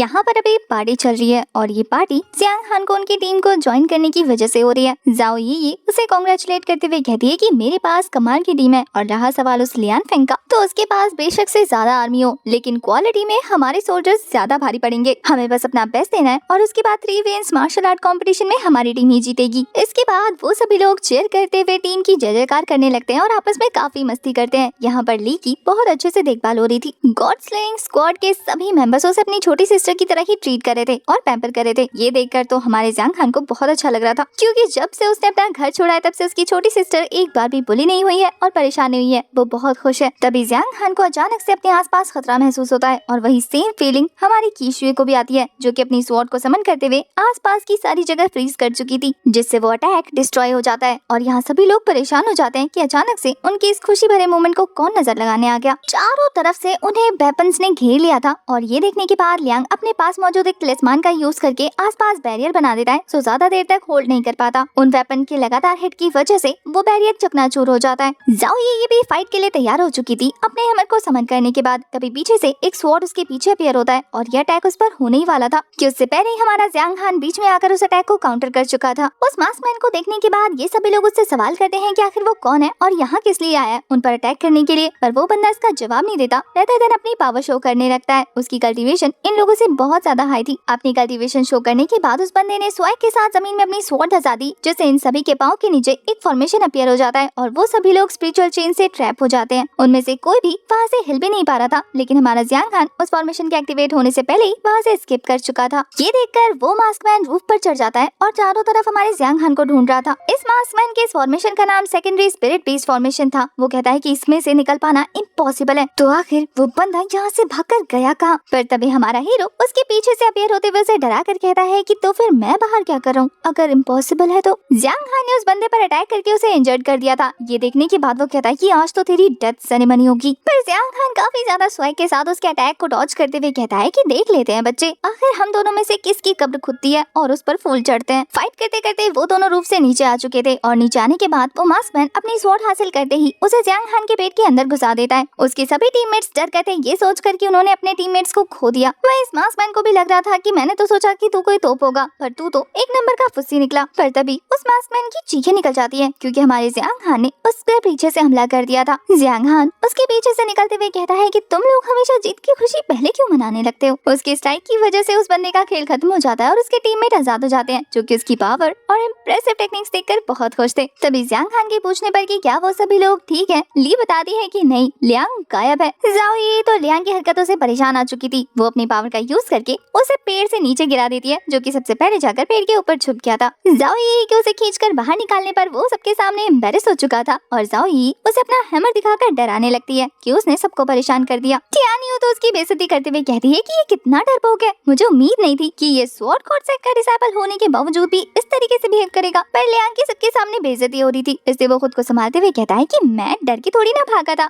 वो तो असल में ये वाला बंदा कुछ ज्यादा ही पावरफुल था, वरना तो मैं इसे हरा देता, और मैं आप लोगों के बीच में नहीं आना चाहता था ना, वरना ये मुझे होस्टेस बना के आप लोगों को डराता, इसलिए मैं वहाँ से हट गया था। इधर जाओ ये उस बंदे का मास्क हटाती है। मास्क हटाते ही वो सभी लोग देखकर उस बंदे को शॉक रह गए थे क्योंकि ये ब्लडलेस डीमन है। ये वही डीमन है जिसके बारे में हान लियांगफेंग और उसके दादाजी बात कर रहे थे। उन्होंने इस बंदे को हायर किया था इन लोगों को मारने के लिए, पर ये बंदा जब इन्हें निपटाने आया तो खुद ही निपट गया। उस बंदे को देखते ही हमारा जियांग हान भी समझ चुका था कि इन ब्लडलेस डीमन को अगर कोई सुपारी देता है तभी वो लोगों को मारने के लिए आते हैं, वरना तो ये अपने काम से काम रखने वालों में से है। हालांकि ये बंदा मिस्टिक प्रोफाउंड रियल्म की पीक पर था और ये सुनकर जाओ ये काफी ज्यादा सीरियस हो जाती है। शायद कि अब तक जाओ ये के साथ जो कुछ भी हुआ वो इसकी रिपोर्ट देने के लिए पहुंच जाती है क्लाउड ड्रीम पवेलियन के मेन हॉल में। क्लाउड ड्रीम पवेलियन की पवेलियन मास्टर लो युनमेंग थी, जिसके बारे में पिछले एपिसोड में हम दादाजी को हान लिंग से और उनके छोटे भाई से बात करते हुए सुन पा रहे थे। यहाँ जाओ ये युनमेंग को बताती है कि उस 7 स्टार फॉर्मेशन को बाहर से ब्रेक नहीं किया गया होता तो वो शेप शिफ्टिंग डीमन कभी भी बाहर आकर इस तरीके की तबाही नहीं करता। यहाँ पर जाओ ये युनमेंग के सामने प्रूफ लाने के लिए उस ब्लडलेस डीमन को अपने साथ लेकर आ गई थी, जिसे दिखाते हुए बताती है कि वैसे तो ये ब्लडलेस डीमन बहुत ज्यादा पावरफुल है, लेकिन बिना किसी मतलब के ये किसी पर अटैक नहीं करते। इसका साफ सीधा मतलब यही है कि इन्हें ह्यूमन रेस में इनवाइट किया गया है। इन सारी बातों को सुनने के बाद लो युनमेंग कहती है कि तुम कहना चाहती हो कि ये कोइंसिडेंस नहीं बल्कि किसी ने जानबूझ के प्रिपेयर किया है तुम्हारी टीम को रास्ते से हटाने के लिए। जाओ ये कहती है कि आपने बिल्कुल सही समझा, मुझे लगता है कि ये सारी चीजें 3 कैन असेंबली से जुड़ी हुई हैं, और अगर मुझसे पूछा जाए तो मेरा सीधा शक जाता है हान लिंगफेंग पर, क्योंकि यहाँ पर सभी को पता है कि वो हमारी गॉड स्लेइंग टीम से कितनी नफरत करता है। तो उसके अलावा ये सपना किसने देखा होगा कि हमारी टीम डिसअपियर हो जाए, और आने वाला कंपटीशन भी उसके लिए बहुत जरूरी है, तो उसने ही सोचा होगा कि हमें रास्ते से हटा दिया जाए ताकि हमसे लड़ना ना पड़े। पर लो युनमेंग एक क्लैन लीडर थी, वो इस तरीके से फैसला नहीं सुना सकती थी, तो वो हमारी जाओ ये से कहती है कि अगर ये काम हान लिंगफेंग ने किया है अकॉर्डिंग टू यू, तो फिर तुम्हारे पास इसे साबित करने के लिए क्या प्रूफ है। जाओ ये के पास कोई प्रूफ नहीं था, इसलिए इस सवाल पर उसकी बोलती बंद हो जाती है और थोड़ा सोचने के बाद वो चुप भी हो जाती है क्योंकि उसके पास सच में कोई एविडेंस नहीं था। उसके इस बात को एक्सेप्ट करते ही लो युनमेंग कहती है कि देखो, अगर तुम मुझे प्रूफ लाकर दे सकती हो तो फिर मैं तुम्हारी गॉड स्लेयर टीम को जस्टिस दिलाने में पूरी हेल्प करूंगी, पर अगर तुम्हारे पास किसी तरीके का कोई प्रूफ नहीं है तो एज अ मास्टर मैं कुछ भी नहीं कर सकती। और इसके अलावा मैं तुम्हें एक नसीहत देना चाहती हूँ, बिना एविडेंस के दूसरों के इंटेंशन जानने से अच्छा है कि अपनी कल्टीवेशन पर ध्यान दो, ताकि आने वाले कंपटीशन में तुम फेयर तरीके से जीत पाओ। अपनी कल्टीवेशन को बढ़ाने पर ध्यान दोगी तो ये सारी चीजें फिजूल लगेंगी। उसकी बातें सुनने के बाद जाओ ये को काफी ज्यादा गुस्सा आ रहा था, और वहीं लो युनमेंग ये कहते हुए वहाँ से निकल जाती है कि फिलहाल तुम्हारे लिए अपनी पावर को बढ़ाना ज्यादा जरूरी है, तो उस पर ध्यान दो, बोलकर वो वहाँ से चली जाती है। उसके जाने के बाद जाओ ये भी वहाँ से निकलते हुए दांत पीस कर कहती है कि तुम्हें एविडेंस चाहिए ना, अभी लेकर आती हूँ। और इसके बाद वो अपनी टीम के पास पहुँच जाती है जो कि बाहर उनका इंतजार कर रहे थे। वो लोग उससे पूछते हैं कि अंदर क्या हुआ, तो उन्हें कुछ खास जवाब नहीं देती, बल्कि वो जियांग हान की तरफ देखते हुए कहती है कि जियांग हान और लियांग तुम दोनों मेरे साथ माउंट गोल्डन ऑक्स जाओगे। जियांग हान तो एक झटके में रेडी हो जाता है। वही रहा सवाल लियांग का, तो वो मुंह बनाते हुए कहता है कि ये रात के 9 बज रहे हैं बॉस, और मैंने डॉक्टर से बात किया है, उन्होंने कहा है कि मैं अभी ग्रो कर रहा हूँ और ऐसे में मुझे पूरी नींद लेने का हक है और मेरे लिए जरूरी भी है। अगर मैंने इनफ स्लीप नहीं ली तो फिर मेरी ब्यूटी खराब हो जाएगी और साथ ही मैं स्ट्रॉन्ग भी नहीं बन पाऊंगा। क्या आप ऐसा चाहती हैं बॉस? पर उसकी प्यारी बॉस जाओ ये उसकी बातों को एक कान से सुनती है और दूसरे कान से निकाल देती है। वहीं जाओ ये कीशुए से कह रही थी कि तुम और न्यूमैंग दोनों डार्क सिटी जाकर उस ब्लडलेस डीमन के बारे में पता करोगी कि उसे किसने यहाँ आने को कहा था। न्यूमैंग जो कि सो रहा था कीशुए से अपने साथ लेती है और वहाँ से रवाना हो जाती है। वहीं सभी लोग वहाँ से निकल जाते हैं और बेचारा लियांग वही रोता रह जाता है कि यार मुझे सोना है, मैं सच में बढ़ता बच्चा हूँ। पर जब वो देखता है कि उसकी दाल नहीं गली, उसे जाना ही पड़ेगा, तो ना चाहते हुए भी अपने पाँव उठा ही लेता है। और दूर से हान जिंगे उन पर नजर रख रहा था जो कि काफी सीरियस लग रहा है। पता नहीं इस बंदे ने कुछ प्लान किया है या फिर इसके दिमाग में कुछ चल रहा है, ये तो हमें आगे आने वाले एपिसोड्स में पता लगेगा। इधर दूसरी तरफ जाओ ये जब अपनी टीम के साथ जिनियो माउंटेन जाती है तो वहाँ से कोई ट्रेस नहीं मिलता। वो कहती है कि ऐसा कैसे पॉसिबल है, एक फॉर्मेशन को ब्रेक करके यहाँ से एक बीस्ट को आजाद किया गया है और उसके कोई ट्रेसेस नहीं है। लियांग को भी अजीब लग रहा था। वो कहता है कि हान लिंगफेंग इतना भी स्मार्ट नहीं है कि वो कोई गलती करे और उसके पीछे कोई सबूत न छोड़े। कहीं उसने वापस आकर बाद में एविडेंस डिस्ट्रॉय तो नहीं कर दिए। उनकी बातों के बीच में हम तियानियों को देखते हैं जो कि आसपास की छानबीन जोरों शोरों से कर रही थी। वहीं जियांग हान कहता है कि अगर कुछ बुरा हुआ है तो उसके निशान पीछे जरूर छूट जाते हैं और फिर वो वहाँ पर मौजूद स्नेक स्टैचूज को देखने लगता है। उसे उनमें से एक स्टैचू पर अजीब सी वाइब आ रही थी और जब तियानियो उस स्टैचू को अच्छे से चेक करती है तो उसे एक जला हुआ तलिस्मान मिलता है। वो उसे जियांग हान को पकड़ाते हुए कहती है कि ये टॉप ग्रेड का तलिस्मान है जो कि स्काई लेवल पर है। जब जाओ ये जियांग के पास आती है तो वो उसे वो तलिस्मान पकड़ा देता है। जाओ ये को भी लग रहा था कि क्या इस तलिस्मान का यूज करके उस 7 स्टार फॉर्मेशन को ब्रेक किया गया है। जाओ ये को तलिस्मान की कुछ खास नॉलेज थी नहीं। तभी वहाँ पर लियांग एंट्री मारता है, वो भी हीरो की तरह स्वैग मारते हुए कहता है कि दिखाओ, मुझे दिखाओ, यहाँ पर अगर कोई तलिस्मान एक्सपर्ट है तो वो मैं हूँ, क्योंकि मैं top class immortal talisman yellow stage के लेवल को भी आराम से देखकर बता सकता हूँ। ये बोलने के बाद काफी स्वैग से वो तलिस्मान ले लेता है और उसकी नौटंकी देखते हुए जाओ ये को गुस्सा आ रहा था। वो कहती है कि नौटंकी बंद करके चुपचाप जल्दी से बताओ कि ये क्या है। लियांग जब उस तलिस्मान को नोटिस करता है तो वो काफी ज्यादा शॉक हो गया था। वो कहता है कि ये टॉप ग्रेड का स्काई लेवल का तलिस्मान है। इस चीज के बारे में तो हमारी टियानियों ने पहले ही जियांग हान को बता दिया था। वहीं जब लियांग इस तलिस्मान का नाम बताता है तो वो सुनकर तो जाओ ये भी हैरान हो गई थी। इस तलिस्मान का नाम स्टार तलिस्मान है। जाओ ये सुनकर सोच में पड़ जाती है। वहीं उसे परेशान होता देखकर जियांग हान भी कहता है कि आखिर क्या बुराई इसमें। ये बताती है कि कुछ नहीं, असल में ये स्टार तलिस्मान जिसने बनाया है वो मेरे फादर हैं, ज़ो तियानजिंग। उनके मरने के बाद सिर्फ एक ही तलिस्मान रह गया था और वो मेरी मदर के पास था। और हमें पता लगता है कि हमारी जाओ ये की मदर और कोई नहीं बल्कि लुओ युनमेंग है, यानी कि क्लाउड ड्रीम पवेलियन की मास्टर। इसी वजह से वो हमारी जाओ ये को स्ट्रॉन्ग बनने को कह रही थी और जाओ ये को उनकी बातें बुरी लग रही थी। पर यहाँ पर जियांग हान एक बहुत ही काम की बात करता है। वो कहता है कि ऐसा भी तो हो सकता है कि यही सेम तलिस्मान डेप्यूटी हान ने भी बनाया हो, क्योंकि तुमने ही तो कहा था ना कि इस 7 स्टार फॉर्मेशन को बनाने वाले तुम्हारे फादर जाओ और डेप्यूटी मास्टर एल्डर हान जिंग हैं। तो अगर 7 स्टार फॉर्मेशन उन्होंने बनाया होगा तो इसे ब्रेक करने के लिए तलिस्मान भी तो दोनों के पास हो सकता है ना। अब जियांग की बात बहुत ज्यादा सेंस बना रही थी, इसलिए जाओ ये कहती है कि हाँ तुमने सही कहा, क्योंकि अगर कहा जाए मॉम के बारे में तो वो कभी भी उस बीस्ट को आजाद नहीं करेंगी, वो भी उस तलिस्मान का यूज करके जो कि फादर से बिलोंग करता हूँ। तो इसका सीधा सीधा शक जाता है एल्डर हान पर। अब जाओ ये को प्रूफ मिल चुका था तो वो कहती है कि चलो अब जल्दी से क्लाउड ड्रीम पवेलियन चलते हैं, जाकर लिu युनमेंग को इस बारे में बताते हैं। जब वो स्टार तलिस्मान को देखेंगी तो खुद ही सारा माजरा समझ जाएंगी। जियांग हान भी उनके पीछे पीछे निकलने वाला था कि तभी अचानक से एक जगह पर पाँव रखने पर वो एक फॉर्मेशन को एक्टिवेट कर देता है और वहाँ से तेजी से गायब हो जाता है। जाने से पहले उसने अपने टीममेट्स को केयरफुल रहने को कहा था क्योंकि चारों तरफ खतरा है। थोड़ी देर के बाद जियांग हान उसी जगह पर फिर से अपीयर हो जाता है। उसे समझ नहीं आता कि वो कहाँ गया, क्योंकि उसके टीममेट्स उसके आसपास नहीं थे। वो तो उन्हें आवाज लगाने लगा था। ना तो उसके आसपास टियानियो थी, ना लियांग और ना ही जाओ यी। तभी वहाँ पर जियांग पेंग एक मास्क मैन के साथ सामने से आते हुए कहता है कि ब्रदर लिंग फेंग की ये टर्निंग फ्लाइंग फॉर्मेशन तो कितनी ज्यादा जबरदस्त की है, बड़ी जल्दी अपना काम कर दिया। जियांग पेंग को वहाँ देखने के बाद जियांग हान को काफी ज्यादा गुस्सा आ रहा था। वो कहता है कि अच्छा तो ये काम तेरा है, अब सीधा सीधा बताएगा कि ये किसके कहने पे कर रहा है और वो तलिस्मान तुझे कहाँ से मिले। उसने तो अपना डैगर जियांग पेंग की तरफ तान दिया था, पर जियांग पेंग जियांग हान के सामने उस मास्क मैन को पेड़ करते हुए कहता है कि जियांग हान तू मरने वाला है और तुझे अभी भी दूसरों की फिक्र हो रही है। तुझे ये सवाल करने से पहले मुझसे ये पूछना चाहिए कि आखिर मैं तुझे कैसे मारने वाला हूँ। और फिर वो रेड मास्क पहने हुए उस बंदे को इशारा करता है हमारे जियांग हान पर अटैक करने को, जिस पर वो बंदा भी जियांग हान की तरफ आगे बढ़ते हुए अपनी स्वॉर्ड बाहर निकाल लेता है। उस बंदे ने अपनी पावर शो करनी शुरू कर दी थी। वहीं जियांग हान को समझ नहीं आता कि वो इस बंदे का रैंक यानी कल्टीवेशन चेक क्यों नहीं कर पा रहा, आखिर ये बंदा है कौन। वहीं वो बंदा तो काफी स्पीड के साथ जियांग हान के पास आकर अटैक थ्रो कर चुका था। उसकी स्पीड जियांग हान को भी बहुत इंप्रेसिव लगती है, पर वो फिर भी उसके अटैक्स को डॉज करते हुए उसके पीछे पहुंच जाता है और उस बंदे के रिएक्ट करने से पहले ही उस पर अपने डैगर से अटैक थ्रो कर देता है कि एनर्जी बहुत ज्यादा जबरदस्त तरीके से रिलीज हो रही थी। जियांग पेंग के लिए तो खड़ा होना भी मुश्किल हो रहा था, पर फिर भी वो जोर जोर से हंसते हुए कहता है कि जियांग हान तू इस बार एक रियल मास्टर के सामने खड़ा है, तो तेरी ये चालाकियां इस पर काम नहीं करेंगी। वही दिखाते हैं कि उस बंदे ने जियांग खान के अटैक को काफी आराम से ओवरपावर कर लिया था और अब वो भी अपने स्वॉर्ड मूव से हमारे जियांग खान को कड़ी टक्कर देने लग जाता है। जियांग पेंग पीछे से उसके मजे ले रहा था और वहीं दूसरी तरफ ये मास्क मैन काफी ज्यादा स्पीड में अटैक थ्रो करते हुए जियांग खान को संभलने का मौका नहीं दे रहा था और वो उस पर एक जबरदस्त स्लैश लगा देता है। जियांग खान के रिएक्शन से लग रहा था कि यह अटैक उस पर भारी पड़ चुका हो और तभी वहाँ देखते ही देखते स्मोक फैल जाता है। स्मोक के हटने के बाद वहाँ पर सिर्फ वो मास्क मैन मौजूद था। जियांग खान वहाँ से गायब था। अब जियांग खान को गायब देखने के बाद लियांग पेंग को याद आने लगता है कि कैसे पिछली बार वो तेजी से एस्केप करते हुए उसके पीछे आ गया था और मारकर उसके सारे दांत बाहर निकाल दिए थे। उस बात को याद करके उसे गूज़बम्स आने लगते हैं। वो सोच रहा था कि पता नहीं इस बार भी कहाँ से ये बंदा हाजिर होकर उसकी कुटाई लगा देगा। स्टार्टिंग में तो उसे जमीन पर पड़े हुए ब्लड को देखकर ऐसा ही लग रहा था जैसे कि इस मास्क मैन ने उसकी बॉडी को ही ठिकाने लगा दिया और सिर्फ खून खून रह गया। पर जब वो देखता है कि वो मास्क मैन भी खामोश है तो पुरानी बातों को याद करके डरने लगता है। लेकिन फिर जब उसे वो मास्क मैन काफी सीरियस नजर आता है तो खुद को रिलैक्स कर लेता है कि चलो एक पावरफुल इंसान उसके पास है, उसके रहते तो वो बंदा उसे कुछ नहीं कर पाएगा। पर उस मास्क मैन के चेहरे पर भी कंफ्यूजन थी कि खून तो यहाँ पर गिरा है, इसका मतलब इंजर्ड तो वो हुआ है, आखिर गया कहाँ। तभी उन दोनों को वहाँ पर एक केव नजर आता है जो कि जमीन के नीचे जा रहा था, जिसे देखकर वो कहते हैं कि वो पक्का यहीं से भाग गया होगा। जियांग पेंग जोश जोश में उस मास्क मैन को ऑर्डर देते हुए कहता है कि जल्दी से अंदर जाकर उसे मार डालो। वो मास्क मैन उसे घूर कर देखकर कहता है कि एक बात बता दूं तुझे, मैं यहाँ पर काम पूरा करने आया हूँ, ना कि तेरा ऑर्डर सुनने। दोबारा अगर ऑर्डर दिया ना तो उंगली ही हाथ से अलग कर दूंगा। अब ये धमकी सुनने के बाद तो उस बंदे की सिट्टी पिट्टी गुल हो जाती है। वो उसके आगे ग्रीट करते हुए कहता है कि माफ कर दो भैया, जैसा आप कहें, मैं आपको ऑर्डर नहीं दूंगा, लेकिन आपको उसे मारने का काम मिला है वो तो कर लीजिए। ये सुनकर वो मास्क मैन आओ देखा ना ताओ झटके से कूदकर अंदर पहुंच जाता है। जियांग पेंग भी सोच रहा था कि चलो चलकर अपनी आंखों से उसकी मौत देखेंगे, लेकिन कूदने से पहले उसकी हालत खराब हो जाती है। डर के मारे सोचता है कि यहीं वेट कर लेता हूँ, क्या चाहता है। वही दूसरी तरफ केव के अंदर का सीन दिखाते हैं। जियांग खान इंजर्ड हालत में ही जब अंदर पहुंचता है तो उसे वहाँ पर जंजीरों से ट्रैप एक कॉफिन मिलता है। जिस जगह जियांग खान पहुंचा था उस जगह को गोल्डन स्प्लेंडेड माउंटेन कहते हैं और इस जंजीरों से ट्रैप कॉफिन को गोल्डन कॉफिन केव। जियांग खान के अकॉर्डिंग तो यहाँ पर वो मॉन्स्टर ट्रैप था ना, तो फिर यहाँ पर इस कॉफिन का होना काफी अजीब बात है। वो इस बारे में सोच ही रहा था कि तभी पीछे से उस मास्क मैन की स्वॉर्ड तेजी से उसी की तरफ आ रही थी और वो वक्त रहते उस अटैक को बहुत मुश्किल से डॉज करता है। अगर एक सेकंड की भी देरी हो जाती तो उसकी गर्दन उसकी धड़ से अलग हो जाती। पीछे से वो मास्क मैन भी तेजी से झपट्टा मारकर उसकी तरफ अटैक थ्रो कर देता है और अब वो दोनों यहाँ पर भी दो दो हाथ करने लग गए थे। वो मास्क मैन हवा में जंप करते हुए अपनी सारी स्पिरिचुअल एनर्जी गैदर करके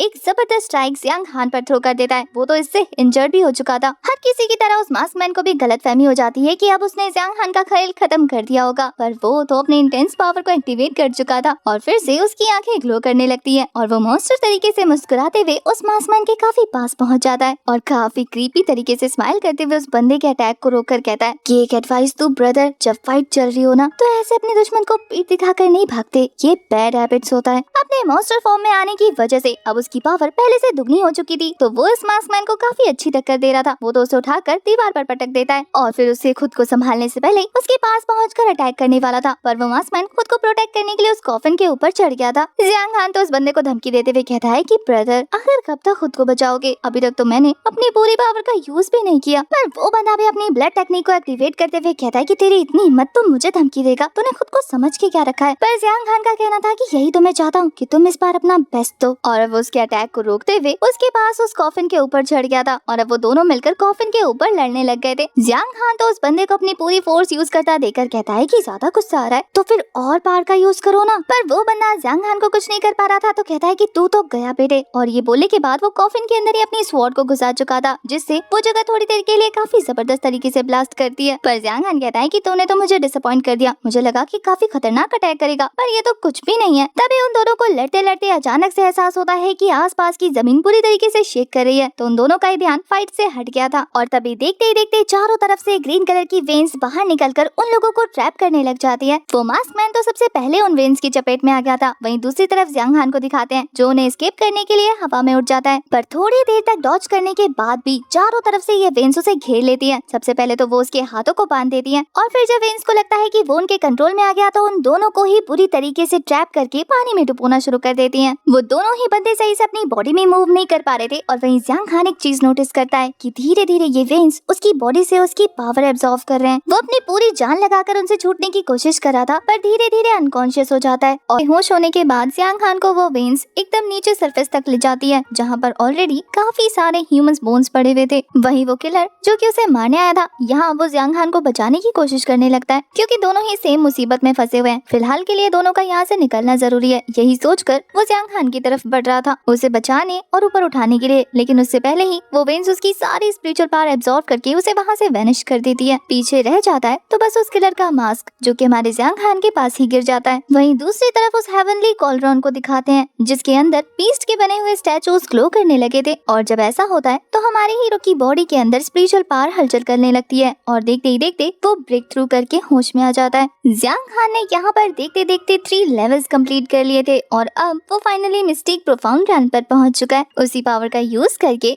वो उस वेन से आजाद होकर बाहर आ चुका था। बाहर आते ही उसकी बॉडी तेजी से एनर्जी रिलीज करना शुरू कर देती है। उसके माथे पर एक पैटर्न विजिबल होने लग जाता है और अब जियांग खान भी समझ चुका था कि उसकी पावर बढ़ चुकी है, पर उसे अपने माथे के निशान के बारे में कुछ भी समझ नहीं आ रहा था कि तभी उसे एक आवाज सुनाई देती है, जो कि शायद उसके फादर की वॉइस थी, जो कि कह रहे थे कि मैंने तुम्हारी बॉडी में एक स्पेल लगाया हुआ था, जिससे तुम्हारी बॉडी में कुछ पावर सील हो गई थी। तुम्हारे मिस्टिक प्रोफाउंड रियल्म पर पहुंचने की वजह से ये सील ब्रेक हो चुका है, जिसकी वजह से तुम्हारी बॉडी में हिडन पावर सब विजिबल होने लगी हैं। और तुम्हें जो पावर मिली है ये हेवनली आई, इसकी हेल्प से तुम इस दुनिया में मौजूद किसी भी चीज का ओरिजिन चेक कर सकते हो। इतना ही नहीं, तुम अगर किसी मुसीबत में पड़ जाओ या कोई फॉर्मेशन तुम्हारे सामने अपीयर हो जाए, तुम उसके भी वीक पॉइंट को ढूंढकर उसे ब्रेक कर सकते हो, वो भी काफी आराम से। यहाँ जियांग खान काफी ज्यादा खुश होते हुए कहता है कि इसका मतलब कि मैंने न केवल उस कॉफिन की स्पिरिचुअल एनर्जी ऑब्जर्व करके अपनी कल्टीवेशन इंक्रीज की, बल्कि प्रोफाउंड मिस्टिक रियल्म पर पहुंचने की वजह से अब मुझे हेवनली आई भी मिल चुका है। वो तो खुश हो ही रहा था कि तभी आसपास की जगह शेक करनी शुरू हो चुकी थी, जिसे देखते ही जियांग खान समझ जाता है कि लगता है ये कॉफिन काफी गुस्से में है और अब इसकी पावर एब्जॉर्ब होने की वजह से ये ब्लास्ट होने वाला है। तो बेहतर होगा कि सबसे पहले वो यहाँ से निकल जाए। तो वो तेजी के साथ ऊपर पहुँच जाता है, जहाँ केव से बाहर निकलने के बाद एक तेज एनर्जी उस गड्ढे से बाहर आने लगी थी। अगर जियांग खान इस एनर्जी की चपेट में आ जाता तो ब्लास्ट हो जाता।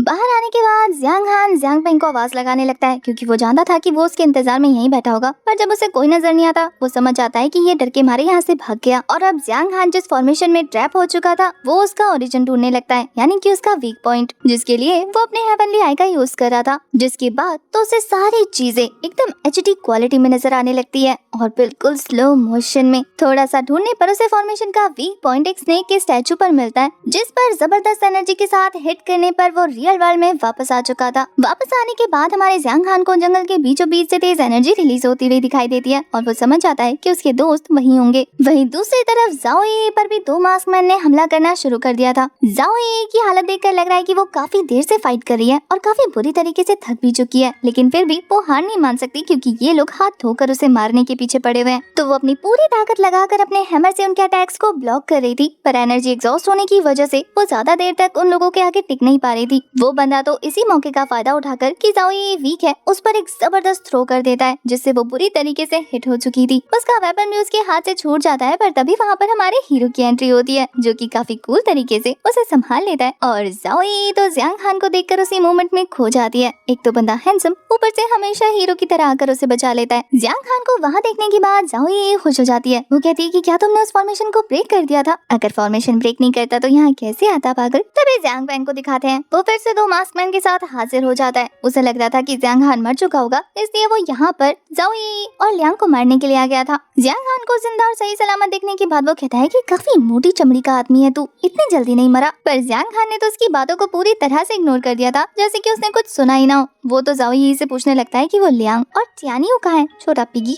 पर उसकी बात कंप्लीट होने से पहले ही उसे लियांग की आवाज सुनाई देती है, जो कि कहता है कि ब्रदर हान, मैं यहाँ पर हूँ, इधर देखिए, यहाँ फंसा हुआ हूँ। दिखाते हैं कि बंदा एक फॉर्मेशन में ट्रैप है, जिसमें वो मूव भी नहीं कर पा रहा है सही से। जाओ ये बताती है कि ये प्रोफाउंड हेवन गार्डियन फॉर्मेशन है। जब तक कि आप रीइंकार्नेशन लेवल पर ना पहुंच जाओ, तब तक आप इस फॉर्मेशन को ब्रेक नहीं कर सकते, ब्रेक क्या खरोच भी नहीं दे सकते। फिलहाल इनकी टीम में जितने भी बंदे मौजूद है वो मिस्टिक प्रोफाउंड रियल्म पर है और हर रियल्म पर 10 लेवल होते हैं। रीइंकार्नेशन रियल्म तो इनसे 2 रियल्म ऊपर है, तो सोचो यानी 20 लेवल ऊपर होना पड़ेगा इन्हें। लेकिन देखा जाए तो वो लोग उस फॉर्मेशन के अंदर सेफ है, क्योंकि असैसिन्स उन पर हमला नहीं कर सकते। पर दूसरी तरफ लियांग को दिखाते हैं, ऐसा लग रहा था जैसे कि अंदर उस पर टॉर्चर हो रहा, बाहर निकलने के लिए मरा जा रहा था। वहीं उन लोगों को आपस में ही बातें करता देखकर जियांग पेंग का ईगो हट हो जाता है। वो कहता है कि तेरी हिम्मत कैसे हुई मुझे इग्नोर करने की? वो दोनों मास्कमैन को ऑर्डर देता है कि जान से मार दो इन्हें, एक भी बच के जाने ना पाए। वो लोग भी हमला करने के लिए आगे बढ़ने लगते हैं। वहीं यहाँ जाओ ये बताती है कि दोनों ही मास्कमैन मिस्टिक प्रोफाउंड रियल्म की पीक पर है। वो जियांग खान से पूछती है कि क्या तुम सच में इनके साथ फाइट करना चाहते हो?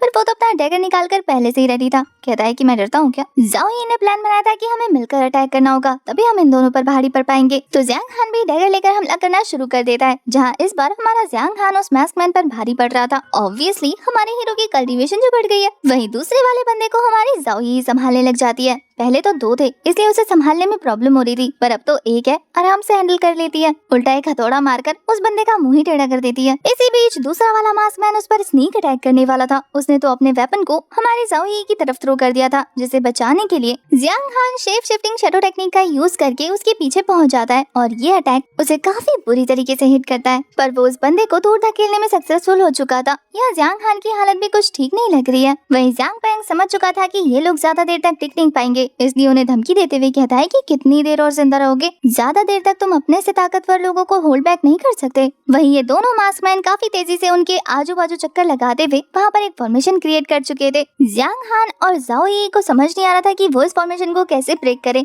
जियांग हान तो फोकस करने लग गया था। वही वो मास्कमैन उसे ऐसा करता देखकर कहता है कि बच्चे, तू इस फॉर्मेशन को बिल्कुल नहीं तोड़ सकता, क्योंकि इसे तोड़ने के लिए तुझे हमारी टेक्निक को रिवर्स करना होगा और तेरे पास अभी इतनी कैपेबिलिटी नहीं है कि तू इसे रिवर्स कर सके। वही जब वो मास्कमैन देखते हैं कि ये दोनों अब उनकी चाल में फंस चुके हैं, तो उनमें से एक बंदा ऊपर से उस पर हिट करने की कोशिश करने लगता है, क्योंकि उन दोनों को ही ये गलतफहमी हो चुकी थी कि ये लोग उसके सामने ऐसे हैं जैसे कि पत्थर को अंडे से मारकर तोड़ रहे हो। पर तभी एक बंदे के फॉर्मेशन के बीच से निकलते ही जाओ यी भी वहाँ से निकल जाती है और मौका पाकर उसके अटैक को रोकने के लिए अपने हैमर को उसकी तरफ थ्रो कर देती है। यह हैमर स्पीड में उड़ता उड़ता उसके काफी पास पहुंच जाता है। वहीं दूसरी तरफ हम जियांग हान को देखते हैं, जो कि अपनी हेवनली आई का यूज करते हुए विंड ब्लो नाम की टेक्निक परफॉर्म करने लगता है, जिससे फिर से उसकी आंखों का कलर चेंज हो गया था और वो एक जबरदस्त अटैक थ्रो कर चुका था। ये विंड स्लैश बहुत ज्यादा पावरफुल था, क्योंकि इससे हिट होने के बाद वो मास्कमैन अपने पावरफुल अटैक के साथ ही वहाँ पर ब्लॉक हो गया था और उसे रोकने के लिए हमारा जियांग हान प्रॉपर स्पिरिचुअल एनर्जी ट्रांसफर करते जा रहा था। एनर्जी प्रेशर ज्यादा बढ़ने की वजह से वो मास्कमैन हिट होकर उड़ते उड़ते काफी दूर पहुंच जाता है, जिससे जियांग हान पर उसका गुस्सा 4 गुना बढ़ चुका था और अब वो पूरी ताकत लगाकर एक फायर स्लैश थ्रो कर देता है। ये अटैक जब जियांग हान के काफी पास पहुंच गया था, तो वो शेप शिफ्टिंग टेक्निक का यूज करके वहाँ से एस्केप कर जाता है और वो अटैक पेड़ से टकरा जाता है। अटैक इतना ज्यादा पावरफुल था कि पेड़ के तो चीथड़े उड़ गए थे।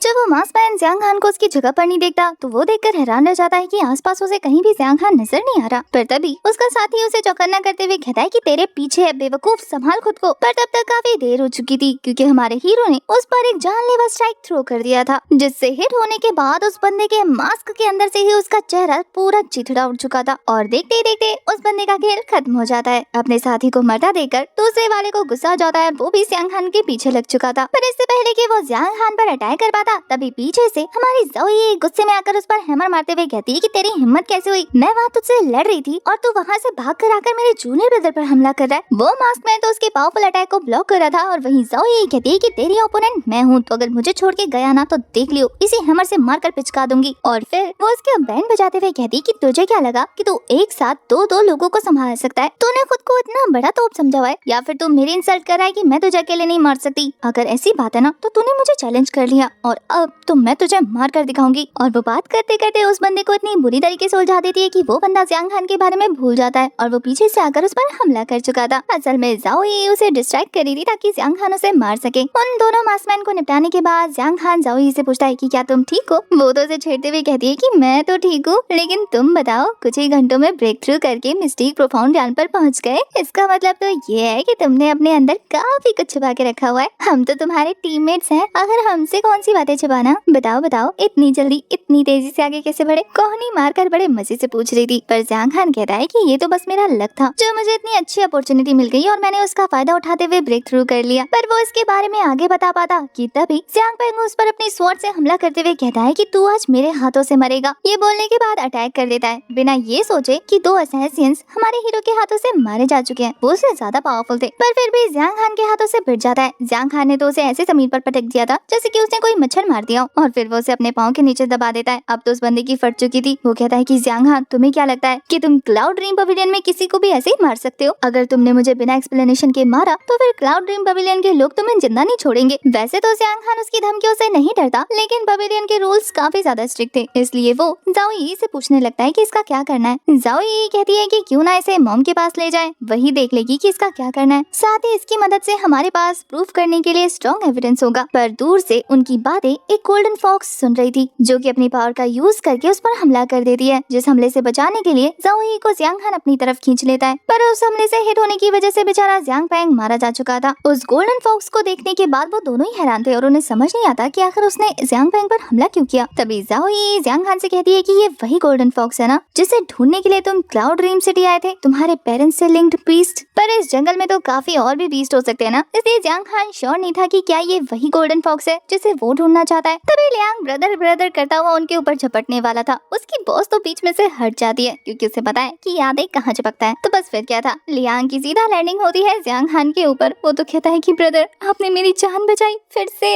आपके बिना आपके छोटे भाई का क्या होगा। कल तक जो खुद को बिग ब्रो बोल रहा था, आज खुद स्मॉल ब्रो बोल रहा है। वही टियान ही भी बहुत क्यूट सा फेस बनाते हुए कहती है कि मैं जानती थी कि तुम हमें बचाने जरूर आओगे, तुम हमें मुसीबत में अकेला छोड़कर नहीं जा सकते। जियांग हान उसे खुद से दूर करते हुए कहता है कि क्या तुम ठीक हो। लियांग बताता है कि वो प्रोफाउंड हेवन गार्डियन फॉर्मेशन उसने खुद बनाया था खुद को प्रोटेक्ट करने के लिए। डरपोक अपनी तारीफ करते हुए कहता है कि वो काफी स्ट्रॉन्ग है, देखा ना आपने, मैंने आपके इस छोटू से पिगी की जान भी बचा ली। तभी ज़ाओई कहती है कि हमें सबसे पहले यहाँ से वापस चल के मास्टर लिन को इस बारे में रिपोर्ट करनी चाहिए जो भी हमारे साथ हुआ है, और अब तो हमारे पास एविडेंस भी है, तो देर नहीं करते। दूसरी तरफ हमें उसी गोल्डन फॉक्स को दिखाते हैं जो कि हान जिंगे के पास जाकर रिपोर्ट करते हुए कहती है कि मास्टर। हान जिंगे कहता है कि अच्छा हुआ तुम वापस आ गई, मैंने तुम्हारे लिए यांग और यून एनर्जी कलेक्ट करके रखी हुई है। पर तभी वो गोल्डन फॉक्स मास्टर हान के होश उड़ाते हुए कहती है कि मास्टर वो गोल्डन कॉफिन एक्सप्लोर हो चुका है। जिसे सुनकर बेचारा जो कि आराम से आंखें बंद करके कल्टीवेशन कर रहा था, उसकी आंखें फटी की फटी रह जाती है। उसे तो यकीन नहीं हो रहा था कि उस गोल्डन कॉफिन को किसने एक्सप्लोर किया। हमें पता लगता है कि उस गोल्डन कॉफिन को प्रोटेक्ट करने वाली है ये गोल्डन फॉक्स, जिसने 100 लोगों की स्पिरिचुअल एनर्जी कलेक्ट करी हुई थी उस कॉफिन के अंदर, जिसे वो अपने मास्टर यानी कि मास्टर हान को खुश करके देने वाली थी प्रेजेंट के तौर पर इस मार्शल आर्ट टूर्नामेंट से पहले। पर अफसोस उसकी किस्मत खराब थी कि जियांग हान उस कॉफिन के अंदर चला गया और वो सारी की सारी स्पिरिचुअल एनर्जी एब्जॉर्व कर ली और ब्रेक थ्रू करके ऊपर पहुंच गया। ये गोल्डन फॉक्स तो चाहती थी कि उसके मास्टर वो सारी की सारी एनर्जी इकट्ठी करने के बाद रीइंकार्नेशन रियाल्म पर पहुंच जाए, जो कि काफी सालों से ब्रेक थ्रू करने की कोशिश कर रहे हैं लेकिन कर नहीं पा रहे। पर गोल्डन फॉक्स को भी नहीं पता था कि उसकी मेहनत का सारा फल जियांग हान खा जाएगा। पर यहाँ मास्टर हान कहते हैं कि जितनी तुम्हारी पावर है क्या तुम उस लड़के को नहीं संभाल सकती थी। पर वो गोल्डन फॉक्स कहती है कि मास्टर हान आप भूल रहे हैं कि उस गोल्डन कॉफिन में काफी ज्यादा एनर्जी मौजूद थी जिसे मेरी एबिलिटी से संभालना बहुत मुश्किल होता, और जब मैंने उसे 2 असैसिन के साथ फाइट करते हुए देखा तो मैंने कुछ अजीब सा महसूस किया कि उसकी बॉडी में और भी कुछ मौजूद है। ये बोलते हुए वो गहरी सोच में चली जाती है, लेकिन फिर होश में आते हुए कहती है कि मास्टर हान क्या आप जानते हैं आपके ब्रदर लुओ और उसके पोते हान लिंग फेंग ने कुछ असैसिन्स हायर किए हैं ज़ाओई और उसकी टीम को मारने के लिए, और ये काम उन्होंने जियांग फेंग के हाथों से करवाया था जो कि ऑलमोस्ट पकड़ा जा चुका था। मुझे डर था कि पकड़े जाने के बाद जियांग फेंग अपना मुंह ना खोल दे और हमारा प्लान चौपट ना कर दे, इसलिए मुझे उसे जान से मारना पड़ा। यहाँ पर डेप्यूटी पवेलियन मास्टर हान को तो सिर्फ हमारे जियांग हान के बारे में जानना था। वो कहता है कि जब तुम उसके विलेज में गए थे इन्वेस्टिगेट करने के लिए तो तुम्हें क्या चीजें पता लगी। गोल्डन फॉक्स बताती है कि जब वो अपने विलेज में था तो उसकी कल्टीवेशन पर्पल मेंशन की 3rd लेवल पर थी, लेकिन फिर अचानक से उसकी एबिलिटी 7 लेवल ट्रांसफॉर्म हो गई। वो अपने से ज्यादा कल्टीवेशन वाले लोगों को आराम से हरा पा रहा था। उसे तो ब्लड डिवाइन एबिलिटी भी मिली जो कि शेप शिफ्टिंग शैडो टेक्निक थी। इतना ही नहीं, हाल ही में उसके पास एक हेवनली लेवल का बीस्ट पाया गया है। आखिर ऐसा कैसे पॉसिबल है मास्टर। ये सुनकर तो डेप्यूटी पवेलियन मास्टर हान काफी ज्यादा खुश होते हुए कहते हैं कि इसका सिर्फ एक ही मतलब है कि उस लड़के के पास हेवनली बीस्ट कॉलरॉन की पावर्स हैं। गोल्डन फॉक्स भी इस बारे में सुनकर हैरान होते हुए कहती है कि क्या